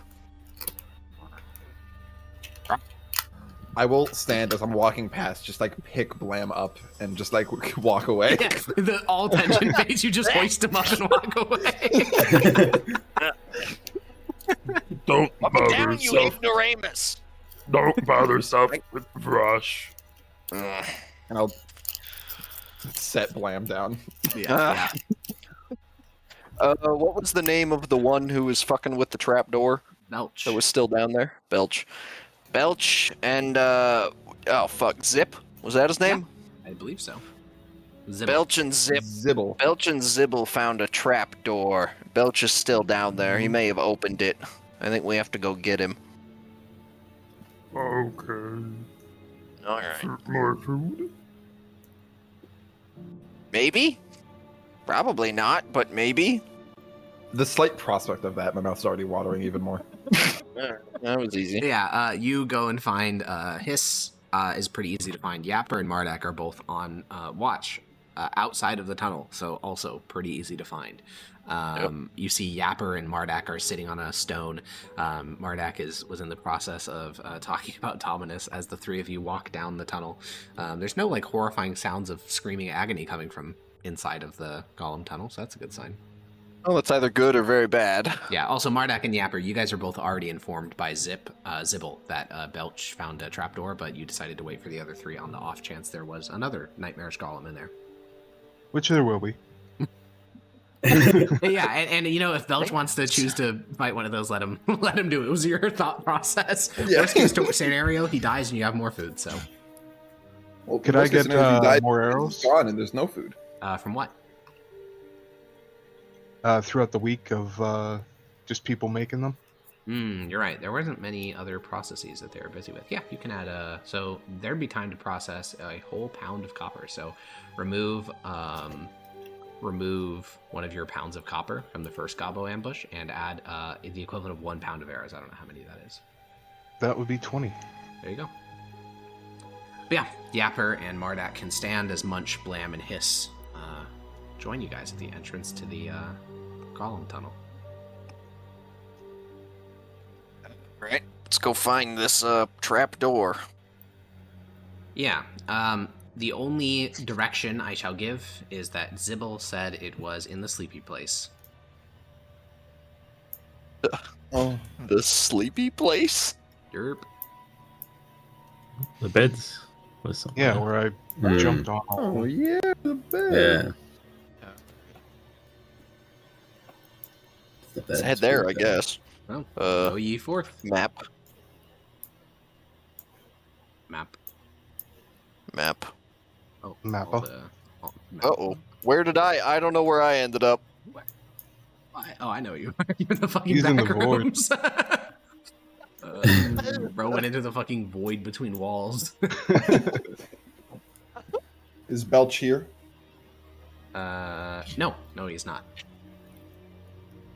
Mulch. Is this a You should- trapdoor here? It is, yeah. Mudge, you should wait because the other. Oh, yeah. Oh, I didn't Mardak realize and- everyone else- No, it's just funny. Mardak and Blam are really struggling right now. No, let him cook. Let him cook. I'm having a fun time watching them look. Okay, they found it. They're getting there. They're getting there. We're just being thorough, you know. Yeah, good point. You're being thorough. Hey, you guys have 2 hours more experience in this place than I do. All right, I don't want to hear it. Yarrow was That's also gone for sure. Yeah, Yarrow had to clear the room. You All know? right, I don't know what his excuse is. Yeah, in the floor, what was previously flush with the ground and covered with like a layer of dust that made it really hard to see, there is a hatch that's open. Well, Oh my god. he went in Wasn't it. that- Proud. I'm gonna shut down for whatever his name is. Belch. Belch. Belch? The reply comes. Yeah? Yeah, What's we didn't down see there? you. Oh, it's just a long tunnel with a lot of iron. I've been trying to pry some of it off. I'm gonna I'm gonna hop down, yeah. Yeah, so this tunnel is actually one of the first goblin-sized piece of architecture. Like, the ceiling goes up 4 feet, so Belch, you have to, like, instantly get on, not to your hands and knees, like your stomach, basically, to be able to, like... That's so short. Yeah, it is short. Hiss That can is stand up, half though. my height. Yeah. Hiss can just remain standing, but yeah, you're, like, fully on your belly. Hiss gets up onto your back and just starts to, like, walk on your back through this tunnel. Yeah, you only have to, there's an immediate L shape in the thing, and you only have to walk, like, a couple feet, Hiss, before you turn in the L shape, and you can just spot Belch. He's, as truth to what he said, he's using a pry bar to try to pry off, like, the iron wall of this tunnel. It's like pure iron. Yeah, I mean, similar to all the other, like, literally this entire golem area has iron walls, so yeah. Yeah. He glances back. Hiya. Hello. Do you know how far it goes? Well, it goes down there, then it bends, and then I saw another hatch, but there was light leaking through that hatch, so I didn't go that way. What would you have done if there was a golem down here? I would have ran. And what if it had caught you? And what if you die of old age, old man? And what if I knock you out and plant mushrooms in you, you disrespectful little... And what if I bite your ear off? What if I have Munch eat you? And what if I give Munch jerky? Too late, I give Munch jerky.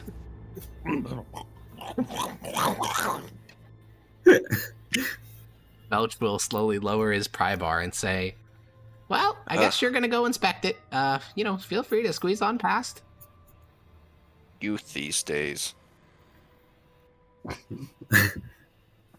So, this is a long area. It's almost 110 feet of tunnel, but for Hiss, it's actually pretty chill. So, we are gonna have to be just a little bit of theater of the mind here.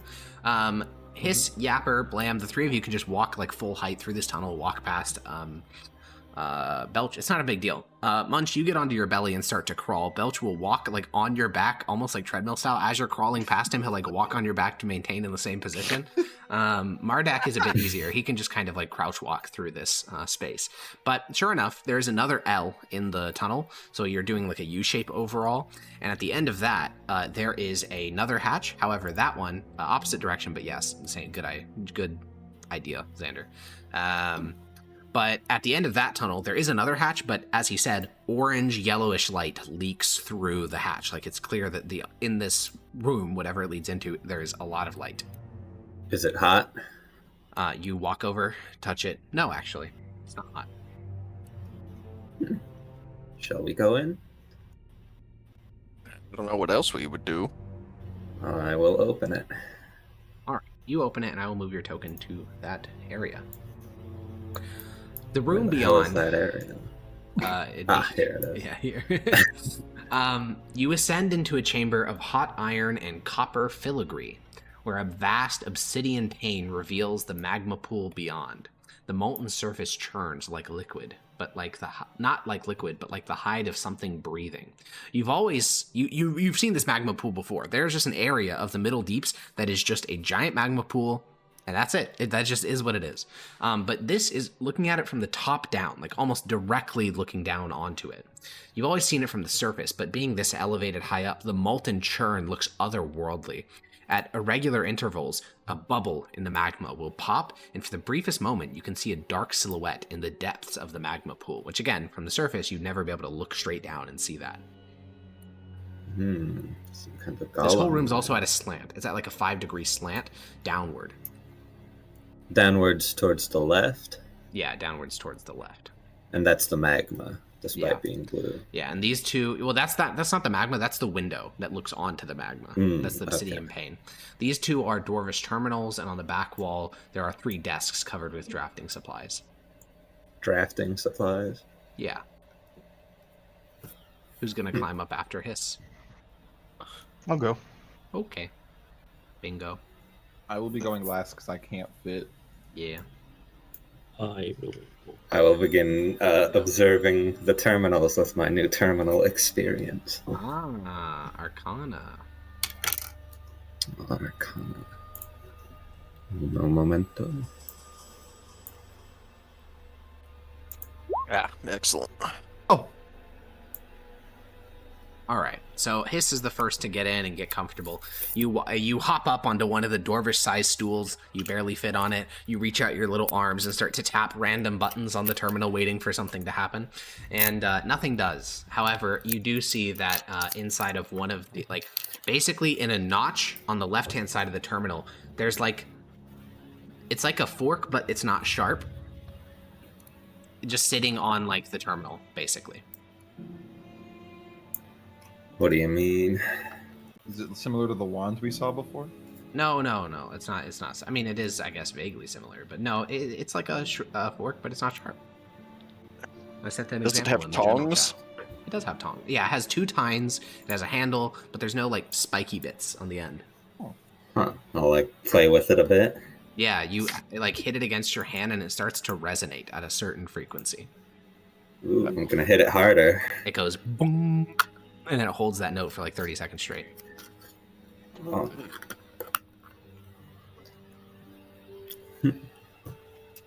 And you feel it starts to tug you in a direction. The fork starts to like tug in this direction to the south. I will follow the tug. Okay, you walk. There's a wall.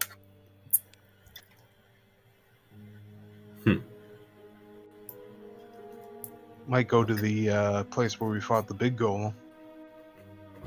I'll like kind of touch the wall, but I assume there's no like nothing there. Try push the fork up against the glass and then hit it.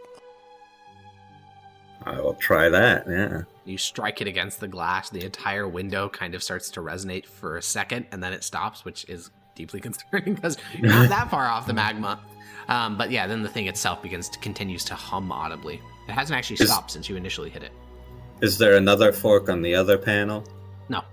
Well, there's a spot for one, but there isn't actually a fork there, just this one. I'm gonna like walk around the room holding this thing and seeing how it resonates depending on where I walk. Yeah, it seems like the further you get from the southern wall, the less it resonates. Hmm. Is there any particular part of the southern wall that's the most resonative? Like here, I guess. How many times do you hit it? Hit what?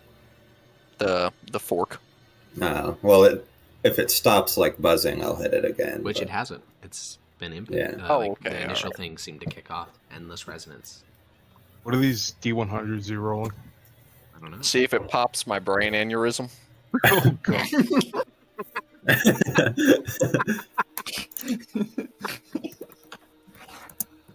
That goes so high. Well, I did it because I'm old. I don't. Anyone can have a brain aneurysm. So. That's a good point, I suppose. Roll me an Arcana check, Hiss. Can you believe that Munch and Blam are the same age? No, Munch and Belch, I mean. Munch and Belch are the Damn. same age. I can't believe that, yeah. How old is Blam? Is Blam Blam's old. monk? I am Blam's It's like 19. 19. Oh my. It's only half my age. That's ancient. Yeah, but for a goblin, he's like 95. All right, And I'm 16 for a unfortunately, you'd have bugbear. to go walk over to the other room and see. Like, basically, you'd have to do more in-person experiments to figure out what's going on with this fella. All right, we're gonna do that. Okay, you leave. You will. We'll come back to the rest of the party in a moment. You continue to follow this, and you find that this structure here resonates with the fork. Is there like a place to plug it in? No. Huh. I'll whack it against the thing. You whack it against the thing, and it continues to resonate as it was before. I'll turn the other thing on and start button mashing. You button mash. No luck. No. Though, as you kind of angrily start to wander away, you find that this panel resonates. Also, this other thing down here resonates. In fact, you find that everything that is gollemantic in nature will resonate with this fork. Ooh. So this What about golem the will dead resonate. golem? Yeah. The dead golem will resonate. The leg will resonate. This is basically, I'll just give you access to the magical item. This is essentially a golem detector. Ooh.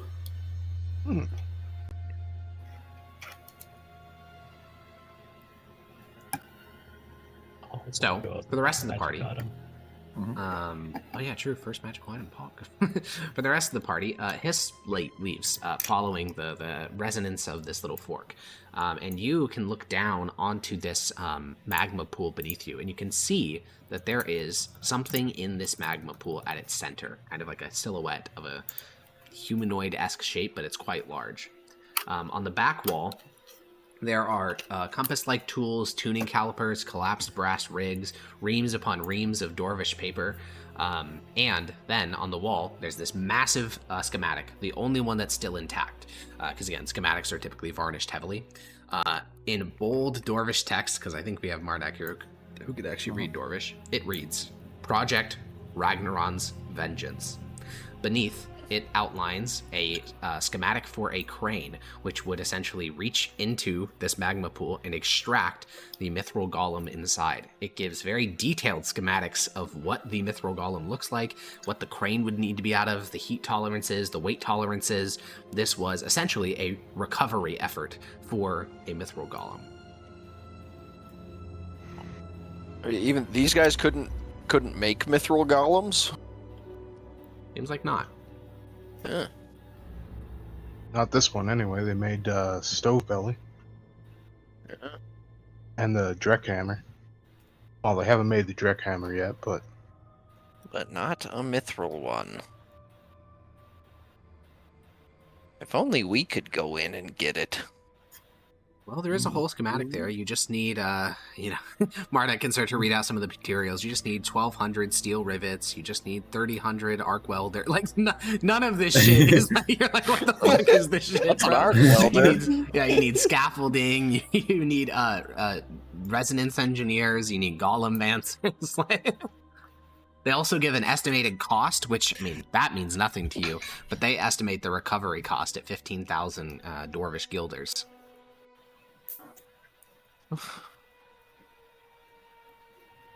We can do that. Just picturing the Don't- four of you, do- like, just looking up at the schematic, like, Yeah. this crazy mega project, and you're like, yeah. We could we, Munch?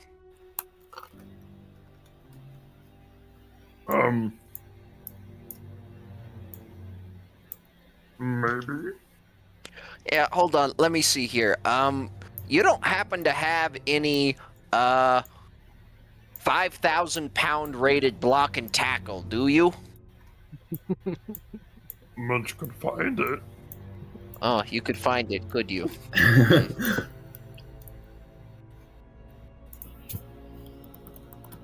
No. If you say so. No, you couldn't.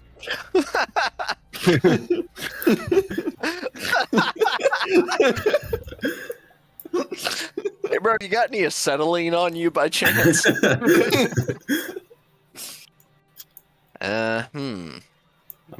these desks have drawers and shit, or They do. is that what we just searched? No, you that's just on the top of them. These are very messy. All right, I'll start rifling through the drawers.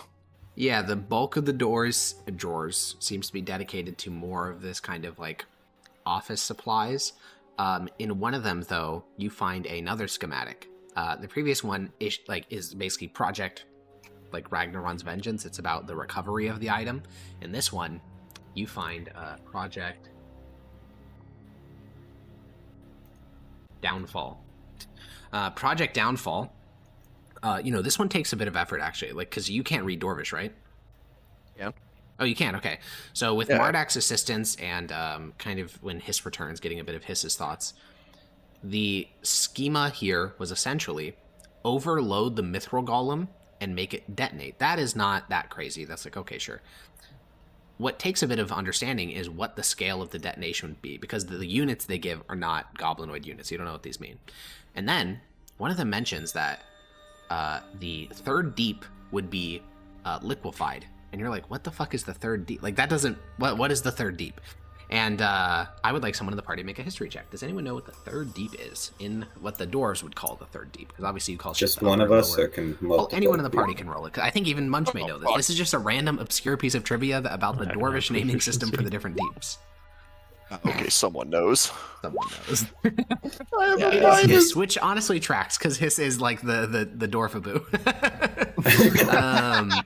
Yeah, the trade deep, aka the deep that is almost a mile above you, is the one that is was called the third deep. So the scale of this detonation would be 1 mile by 1 mile by 1 mile of solid rock would be liquefied following the overloading of this Mithril Golem.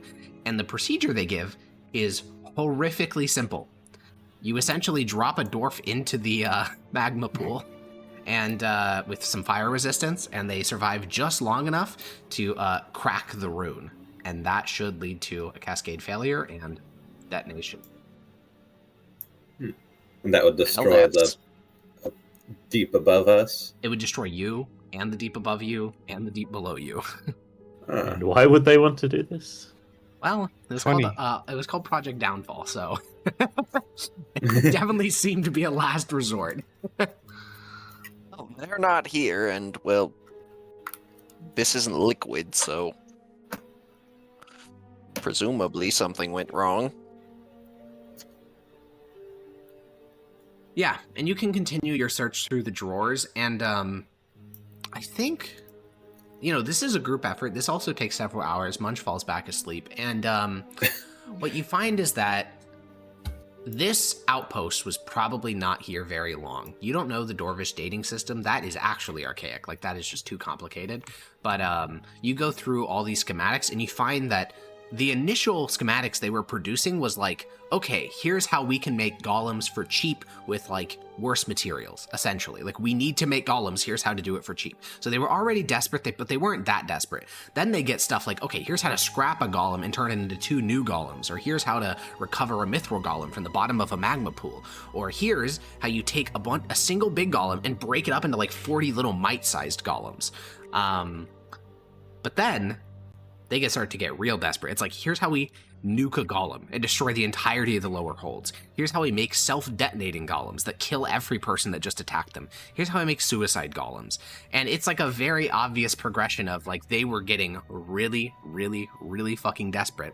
And one of the last plans that they produced was, here's how we make every single steam pipe in the entirety of the Middle Deeps burst at once. And that was the last thing they produced. And there's no sign of like what they were worried about? They refer to the enemy. That's in the terminal as well, repeatedly throughout all literature, all schematics, all terminal entries. It's all the enemy. It was us. Smile. Yeah.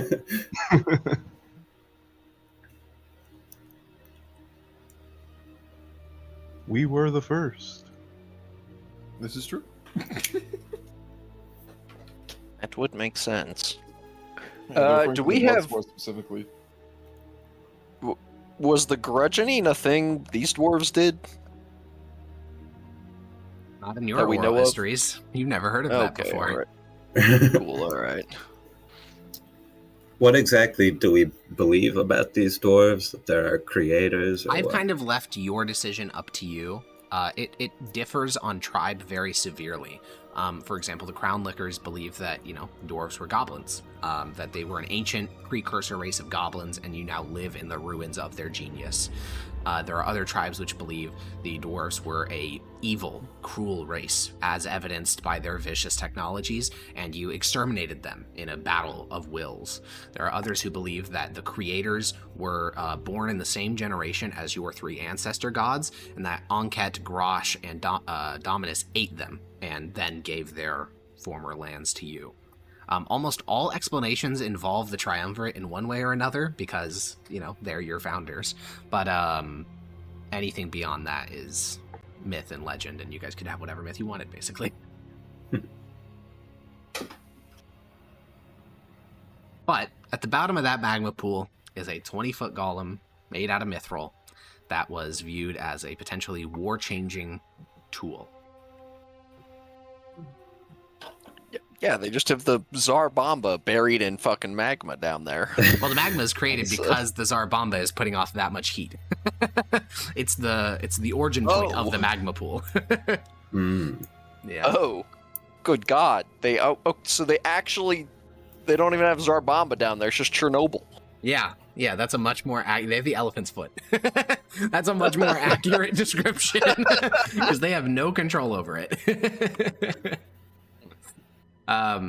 Yeah, Yapper, you just look down into what almost like the living flames of the magma and can see occasionally glints of that kind of whitish, bluish metal of mithril through when a pocket of magma bursts, and you can see the top of the mithril golem underneath. Wait, what is mithril's melting temperature? It doesn't traditionally without magic. Ah. That's why forging it can be is a hyper specialized skill. That'll do it. Is there anything else in this room? That's it. The mad Wunderwaffen of a small sect of Golemomancers as their hold was falling apart. The wonder weapons that were supposed to win them the war. I'm reading the terminal log, and they don't say a dude died. They say he has been permanently decommissioned. They do say that, yeah. By the enemy.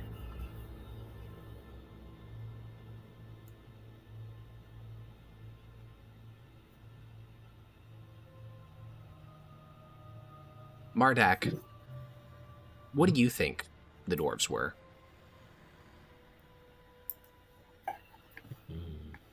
I mean, they were stupid. Very dumb. How could they have all this technology and be dead? Okay. That's fair. Yeah. They had the apex of technology and still lost. They must have been doing something wrong. What do you think about the dwarves? Well, Mardak is tripping because obviously the dwarves were some kind of either proto-goblin that became us or created us, and I'm very pro-dwarf. Makes sense. Blam, what do you think about the dwarves? It's a good question. I think they're just dwarves. They're not ancient goblins, or I don't think they made us or anything like that. They were just a very technologically advanced race, and if they were able to create weapons like that, my guess is they created technology that just ended up killing them. Oh, is their own, so they are still dumb, just in a different way. They killed themselves. More of dumb, more of just, the dwarven bit. They literally dug too deep, right? They created something that killed them. Probably golems. Yeah, probably. I mean, there is that army of golems on the surface that kills anything that tries to leave the hold, so that definitely there is supporting evidence. Yep. Their own hubris killed them, basically. And Yapper, as you wear the mask of the Pale Three and stare down into the flames, what do you think about the dwarves? They dug too deep. They breathed in our spores, and from them we were born. You're fucking aliens in the aliens movies. Fucking burst out of their chest, fully formed as a goblin. Rah! That's what the Triumvirate is. Yeah, fair enough. Yeah. Oh, yeah. So the dwarves are a Bayag then, bursting from the. Yeah. Okay. And Munch, what are you dreaming about? Munch is dreaming about food. What's his favorite meal he's ever had? Favorite meal he's ever had? Dwarf meat. It'd probably be the person. His favorite meal he ever had is probably the person that taught Gorp, the one who taught him flesh grafting, or flesh grafting, and Munch ate them. Yeah, of course. And grafted them, and it was very delicious because it was full of a thing called emotion. Tasty Gorp. Gorp was tasty. You should Taught make me a everything new- I knew, and I eat it. You should get a new mentor so that you can eat them and get that meal again. Yeah, that would be great. Blame's looking like a pretty good mentor.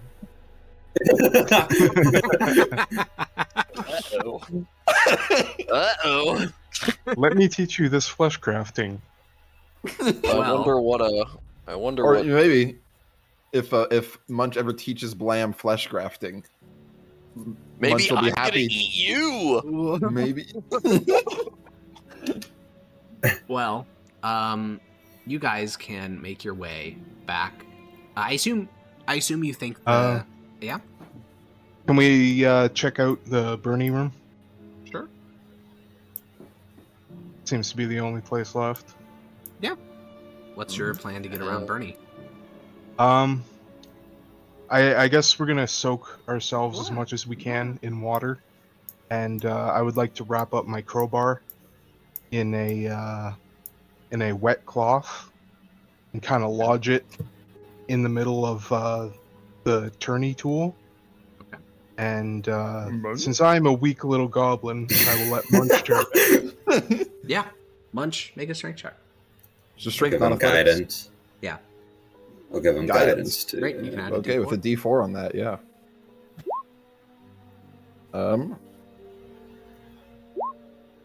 Munch, Nice.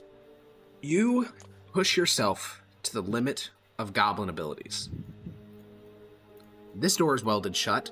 You are not strong enough to tear raw steel. You are still just like humanly strong. You're not superhumanly strong yet. I think your strength is 20. No, it's 18. So yeah, you definitely. It's 19.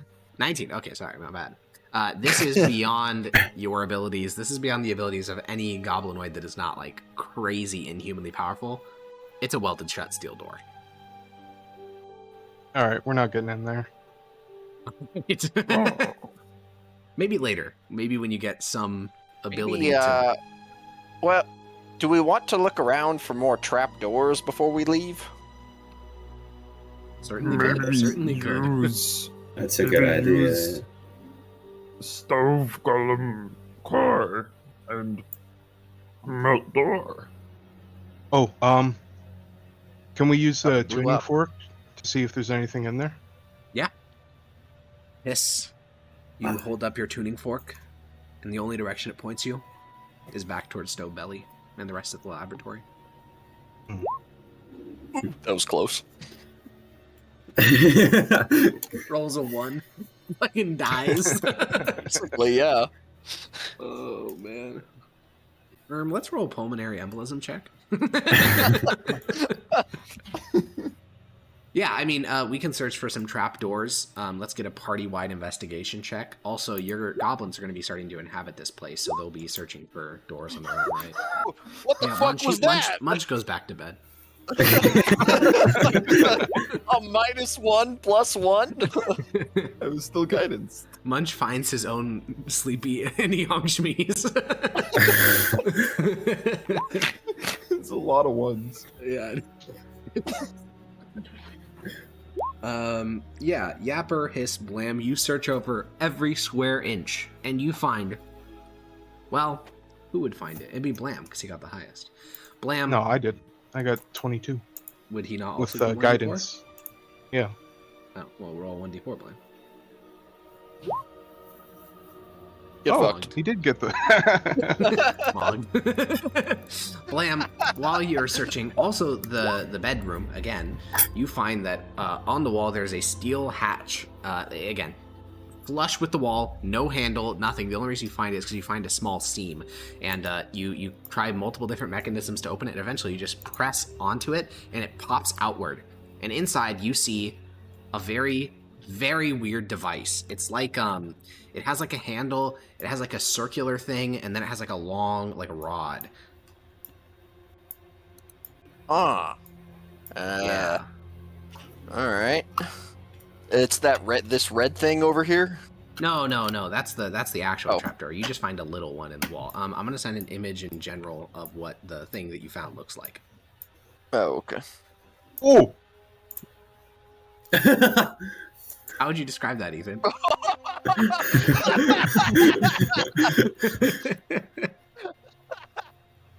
Oh my. Yeah. Huh.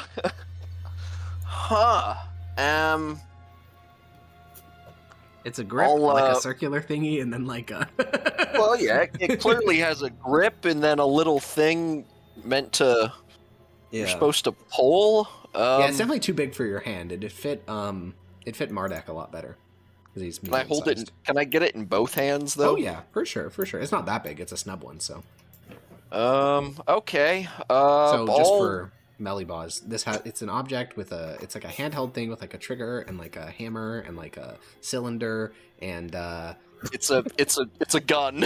It's just a revolver. It's a gun. It's a gun. Yeah, it's a gun. It's a revolver. I will grab it and pull that little lever thing in the circle. Let me see here. Just one moment. It blows brains out. Okay, it is pointing at it's pointing at my face when I do that. Okay, I got a 1 on the D12. Yeah, it is unloaded, so you're fine.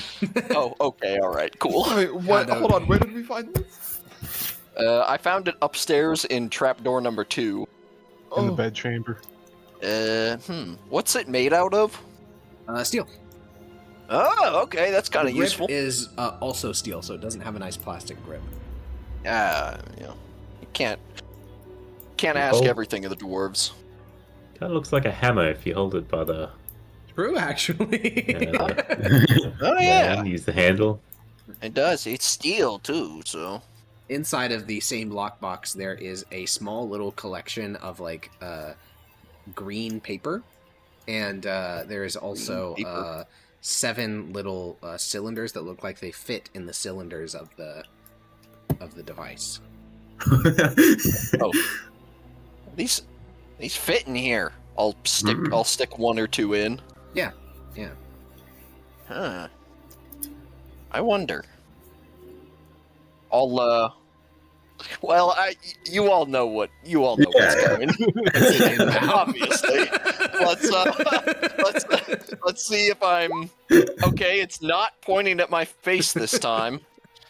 So yeah, you're like pointing it in his direction. And you're like, look at this, and then you shoot like an inch above his head. Like, you all hear a deafening bang. Like even Mardak and Munch way at the entrance. Like Munch, you were fully asleep, and you hear a boom that echoes through these metal tunnels to a deafening degree.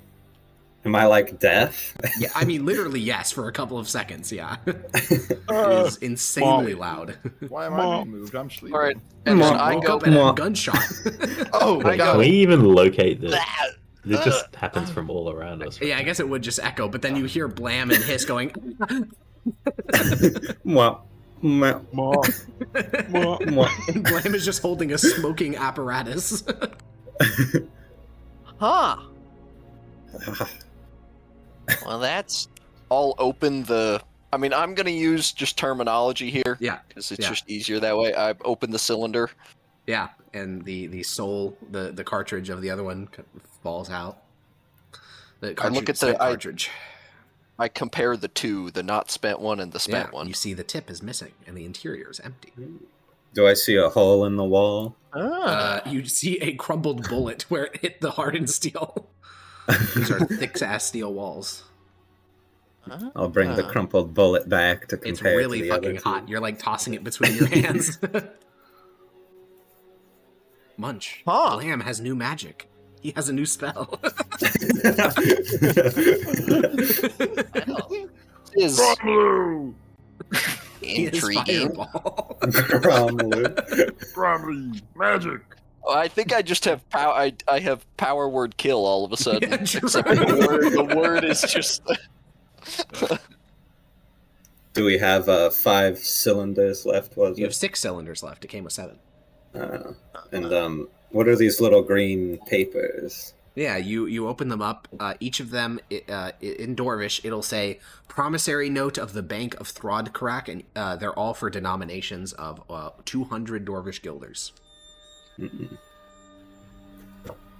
They depict on the left-hand side a like the side profile of a dwarf, a thick, fat nose, a long beard, a little crown on his head, and then on the other side it depicts the side profile of the front face of a building.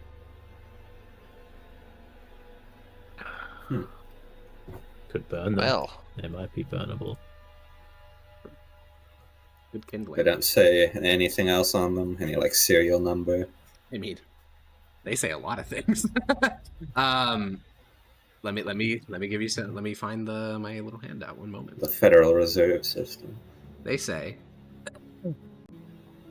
this bill of 200 guilders proclamation is emitted by law of the hold of Throdcrack, passed in the 14th year of the reign of His Majesty King Durin the 23rd, dated 68/25/25/25.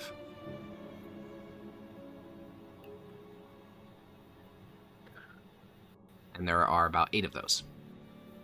Alex, how much does this blam hammer, as I'm calling it, weigh? It weighs 3 pounds. All right. Cool. I'm hammered. So this is a 3-pound object with a range of 60 to 300 feet. It has reload 6, meaning every 6 shots you need to reload it. It has a misfire of 0, so as in you don't need to put the property on. It won't misfire. And it deals 2d12 piercing damage. Oh yeah, this is the Lord. emergency. My emergency. I'm about to get murdered. It is a dexterity Thing. weapon, and I'm just going to tell you this. You are never, ever, ever finding more ammo for this. One would imagine not.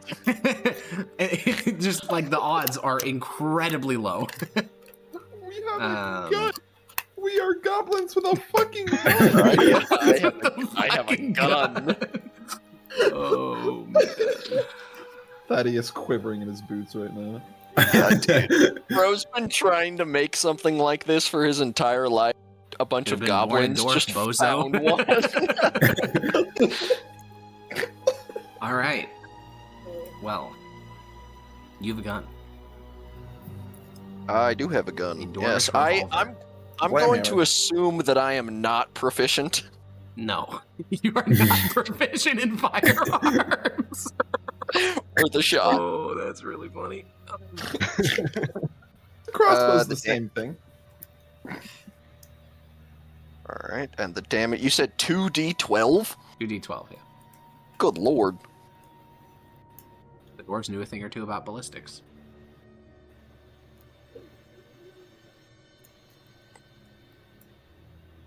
Shout out to the creators. I love those guys. What?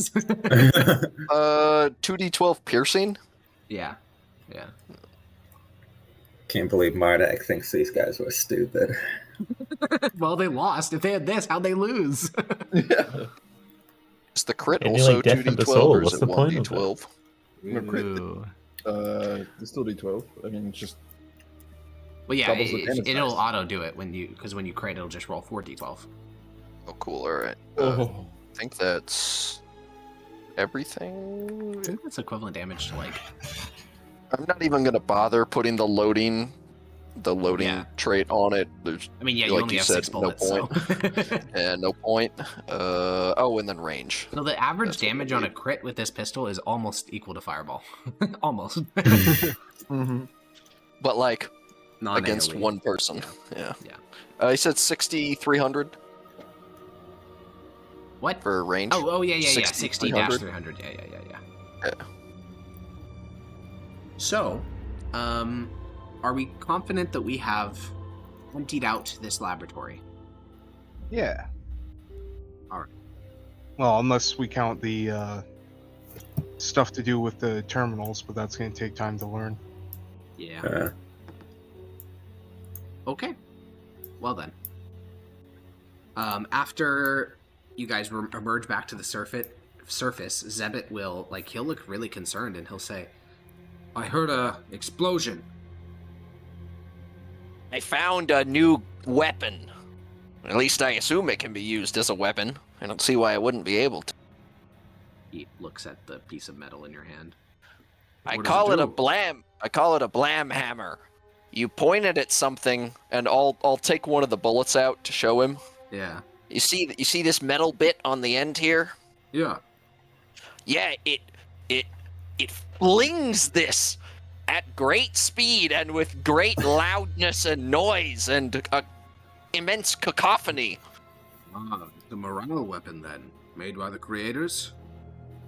No, the metal bit comes flying out. But why would it be so like- loud? I don't know. It was. Maybe dual purpose? Ah, fighting your enemy and kill him. Yes. Dominus. If you say so.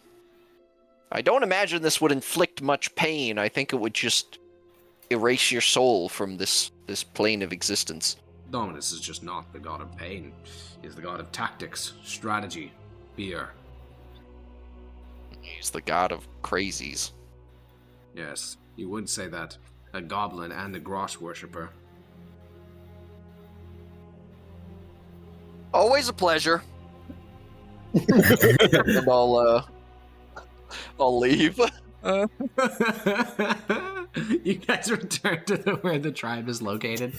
As you do so and are just starting to get comfortable, Hathrar, one of your disciples, Mardak, will walk up to you and say, Mardak, I was in my tunnel, and there are split heads there.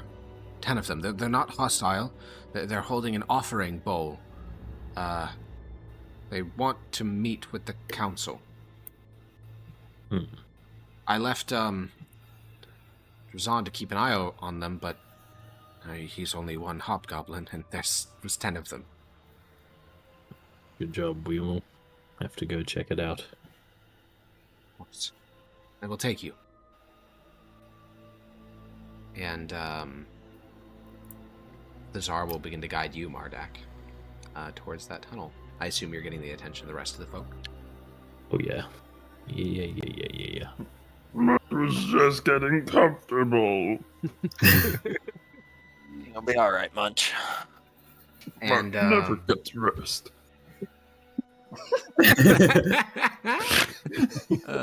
you guys all make your way to the tunnel that the Tsar indicated.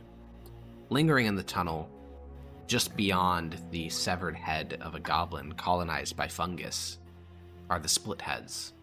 They number 11.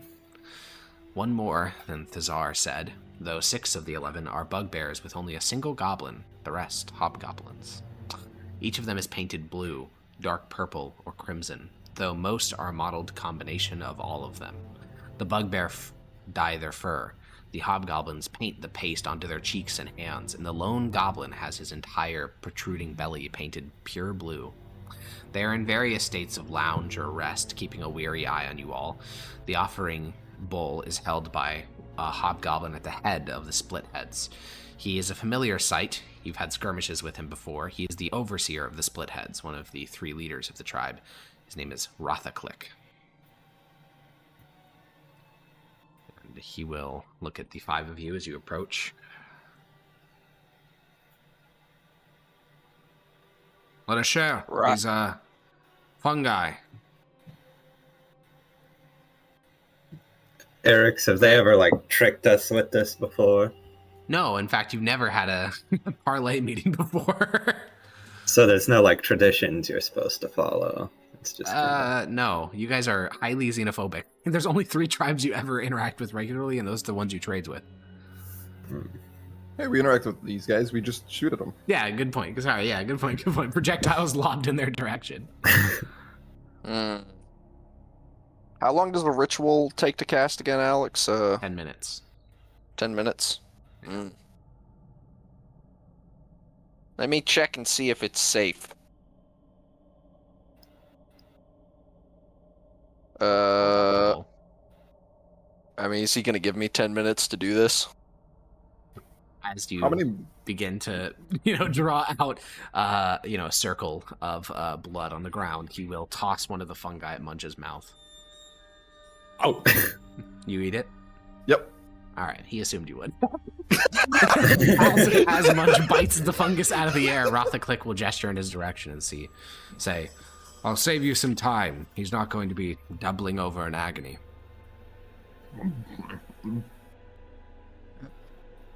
Heaven help you, Munch. I'll sit down and have a bite. Yeah, they are intentionally not ones that you guys grow. You guys only grow one type, crimson. He has some blue ones, some dark purple ones, the same patterns, the same mushrooms they use to paint themselves. And he will sit down, though the rest of his hunting party will remain standing. It's a small bowl. It only really has like a couple for each of you. And he'll say, "The Yawned Stairs. Scouts have been wandering in to our territory from that direction. These scouts have metal armor, metal crossbows, metal bolts. They're well fed. They carry charms of the gods and coins from the lower deeps. Have you had such encounters?" Have we? We had one. Yeah, did that party we killed at the very beginning, they had coins? Yeah. They did, but they didn't have metal armor or metal crossbows, or they didn't come from the lower deeps either. Yeah. Yeah. There have been, fairly large caravans, so yeah. I do not mean caravans. I mean scouts leaving the main stairs and going into the tunnels.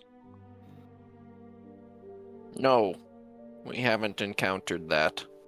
Do you know what tribes they're from? Yes. We killed 3 of them, captured another. He died during our interrogation, but he said he belonged to the Red Weeps. He was a vanguard force. They are fleeing something in the lower deeps, and he said that soon there will be thousands ascending the Yod Stairs.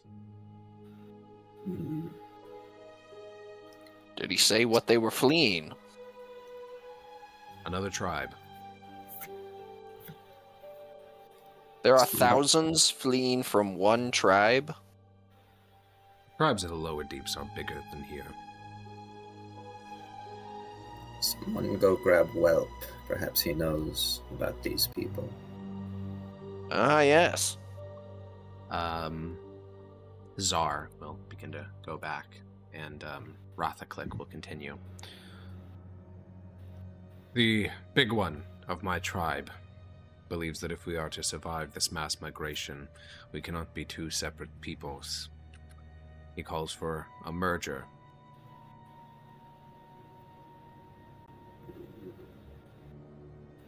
Would you all be willing to undergo our rituals? No. He calls for a negotiation, and if no settlement can be reached, a trial by combat. Your big one versus ours. Perix, do we have a big one? No, you're ruled by a council. Okay. Big, as We I have said no before, big one. early in the session, big one implies, both leadership, figurehead, kind of like a king, I guess, but not really. It would be the Indiana Jones scene where he just pulls out the gun and shoots the guy after he swings the sword around. They send in Blam. You also know who the big one of the split heads is. It's a giant bugbear called Thok the Blue, who's painted blue, and he is about as tall as Munch, but about double his age. Oh, all right. Is he tough? He's very tough. I mean, he's the best fighter in their tribe, because unlike your tribe, where the council is kind of quasi-democratic, the way you become big ones in most tribes is you kill the previous one, and then you beat off any challengers. I don't think 2d12 is going to do it. Munch can do it. Give Munch the gun. Munch may think that. Well, Will we do nod and- fight as a council. We How about must discuss. 5v5? No. I don't think it will need to come to a fight. Your tribe number's what? 22, 23? 5 would be a quarter of your strength. It would be a waste. Indeed. Does it have to be to the death? Of course it has to be to the death. There will be questions of leadership otherwise.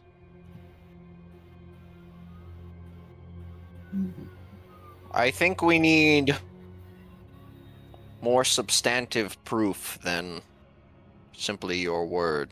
No offense. I can bring one of the corpses. How long ago were these scouts seen? Yesterday, the previous cycle. We also had a, suppose you could call it a refugee, a coward fleeing the lower deeps a great cycle ago. He claimed a similar story, that he was a thrall of the Red Weeps and had escaped, but we did not take him seriously and ate him. Well, perhaps our new member from the lower can confirm this. Czar. Wants to go get Whelp. Someone already did. The Czar will return with Whelp. Whelp is a trembling little goblin, and he will kind of hover at the edge of, like, all of you, the 6 of you, Rathaclick and the 5 of you are, like, all seated. Whelp will remain standing, though he's still far, far shorter than either of the seating hobgoblins or the sitting bugbear. And he'll kind of look at you all.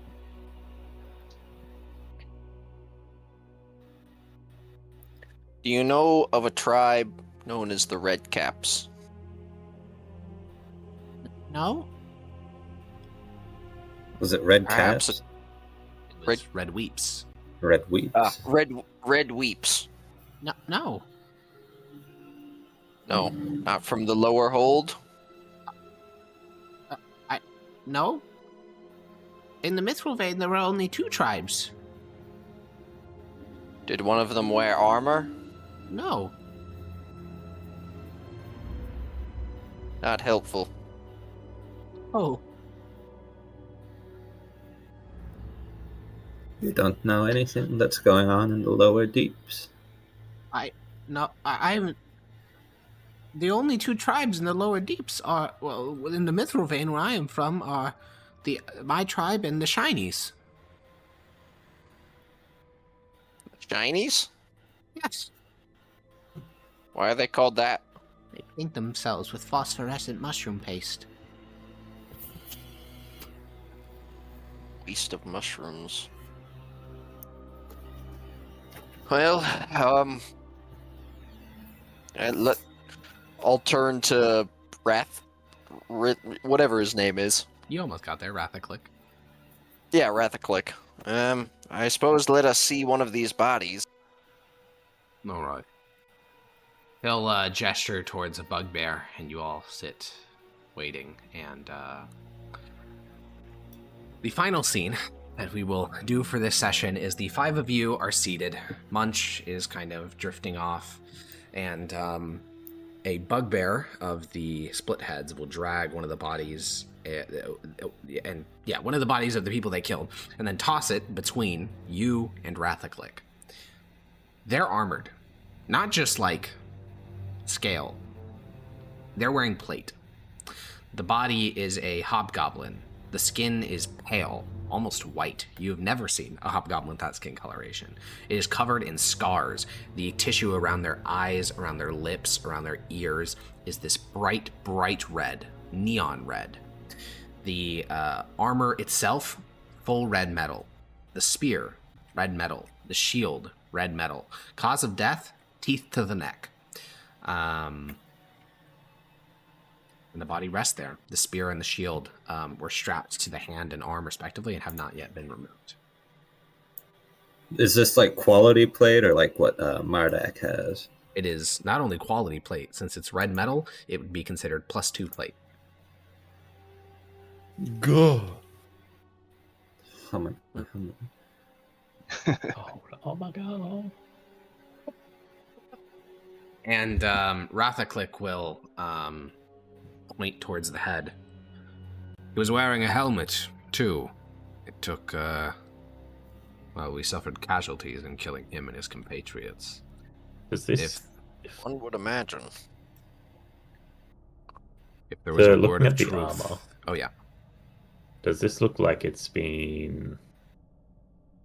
Does this look distinctly like more dwarven? I guess if it fits a hobgoblin, probably not. It does not. This is newly forged. If what he said was true before he died, there is more of him, and something worse still, bubbling up in the lower deeps, leading him to flight. Now, will you agree to conference with Thok? And you think this Burn well-equipped, to the others. needing to flee?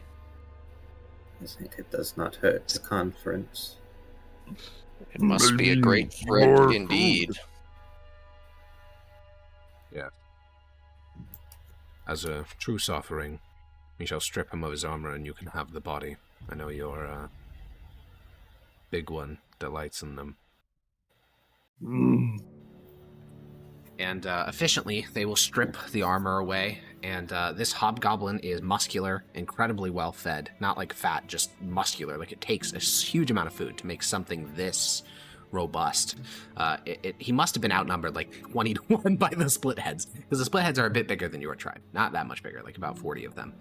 They must have lost a fair number. They're probably understating how much effort it took to kill this one guy, because he was in full like armor with good weapons, good physical fitness, scars, yeah, they'll take the armor, they'll take the weapon, they'll take the shields, they'll take all things of value, but leave the hobgoblin, and they will recede into the tunnel. And all that's left is the 5 of you and the red wheat body. And as Munch starts to gnaw on the body, I think is where we'll end this week of For the Tribe.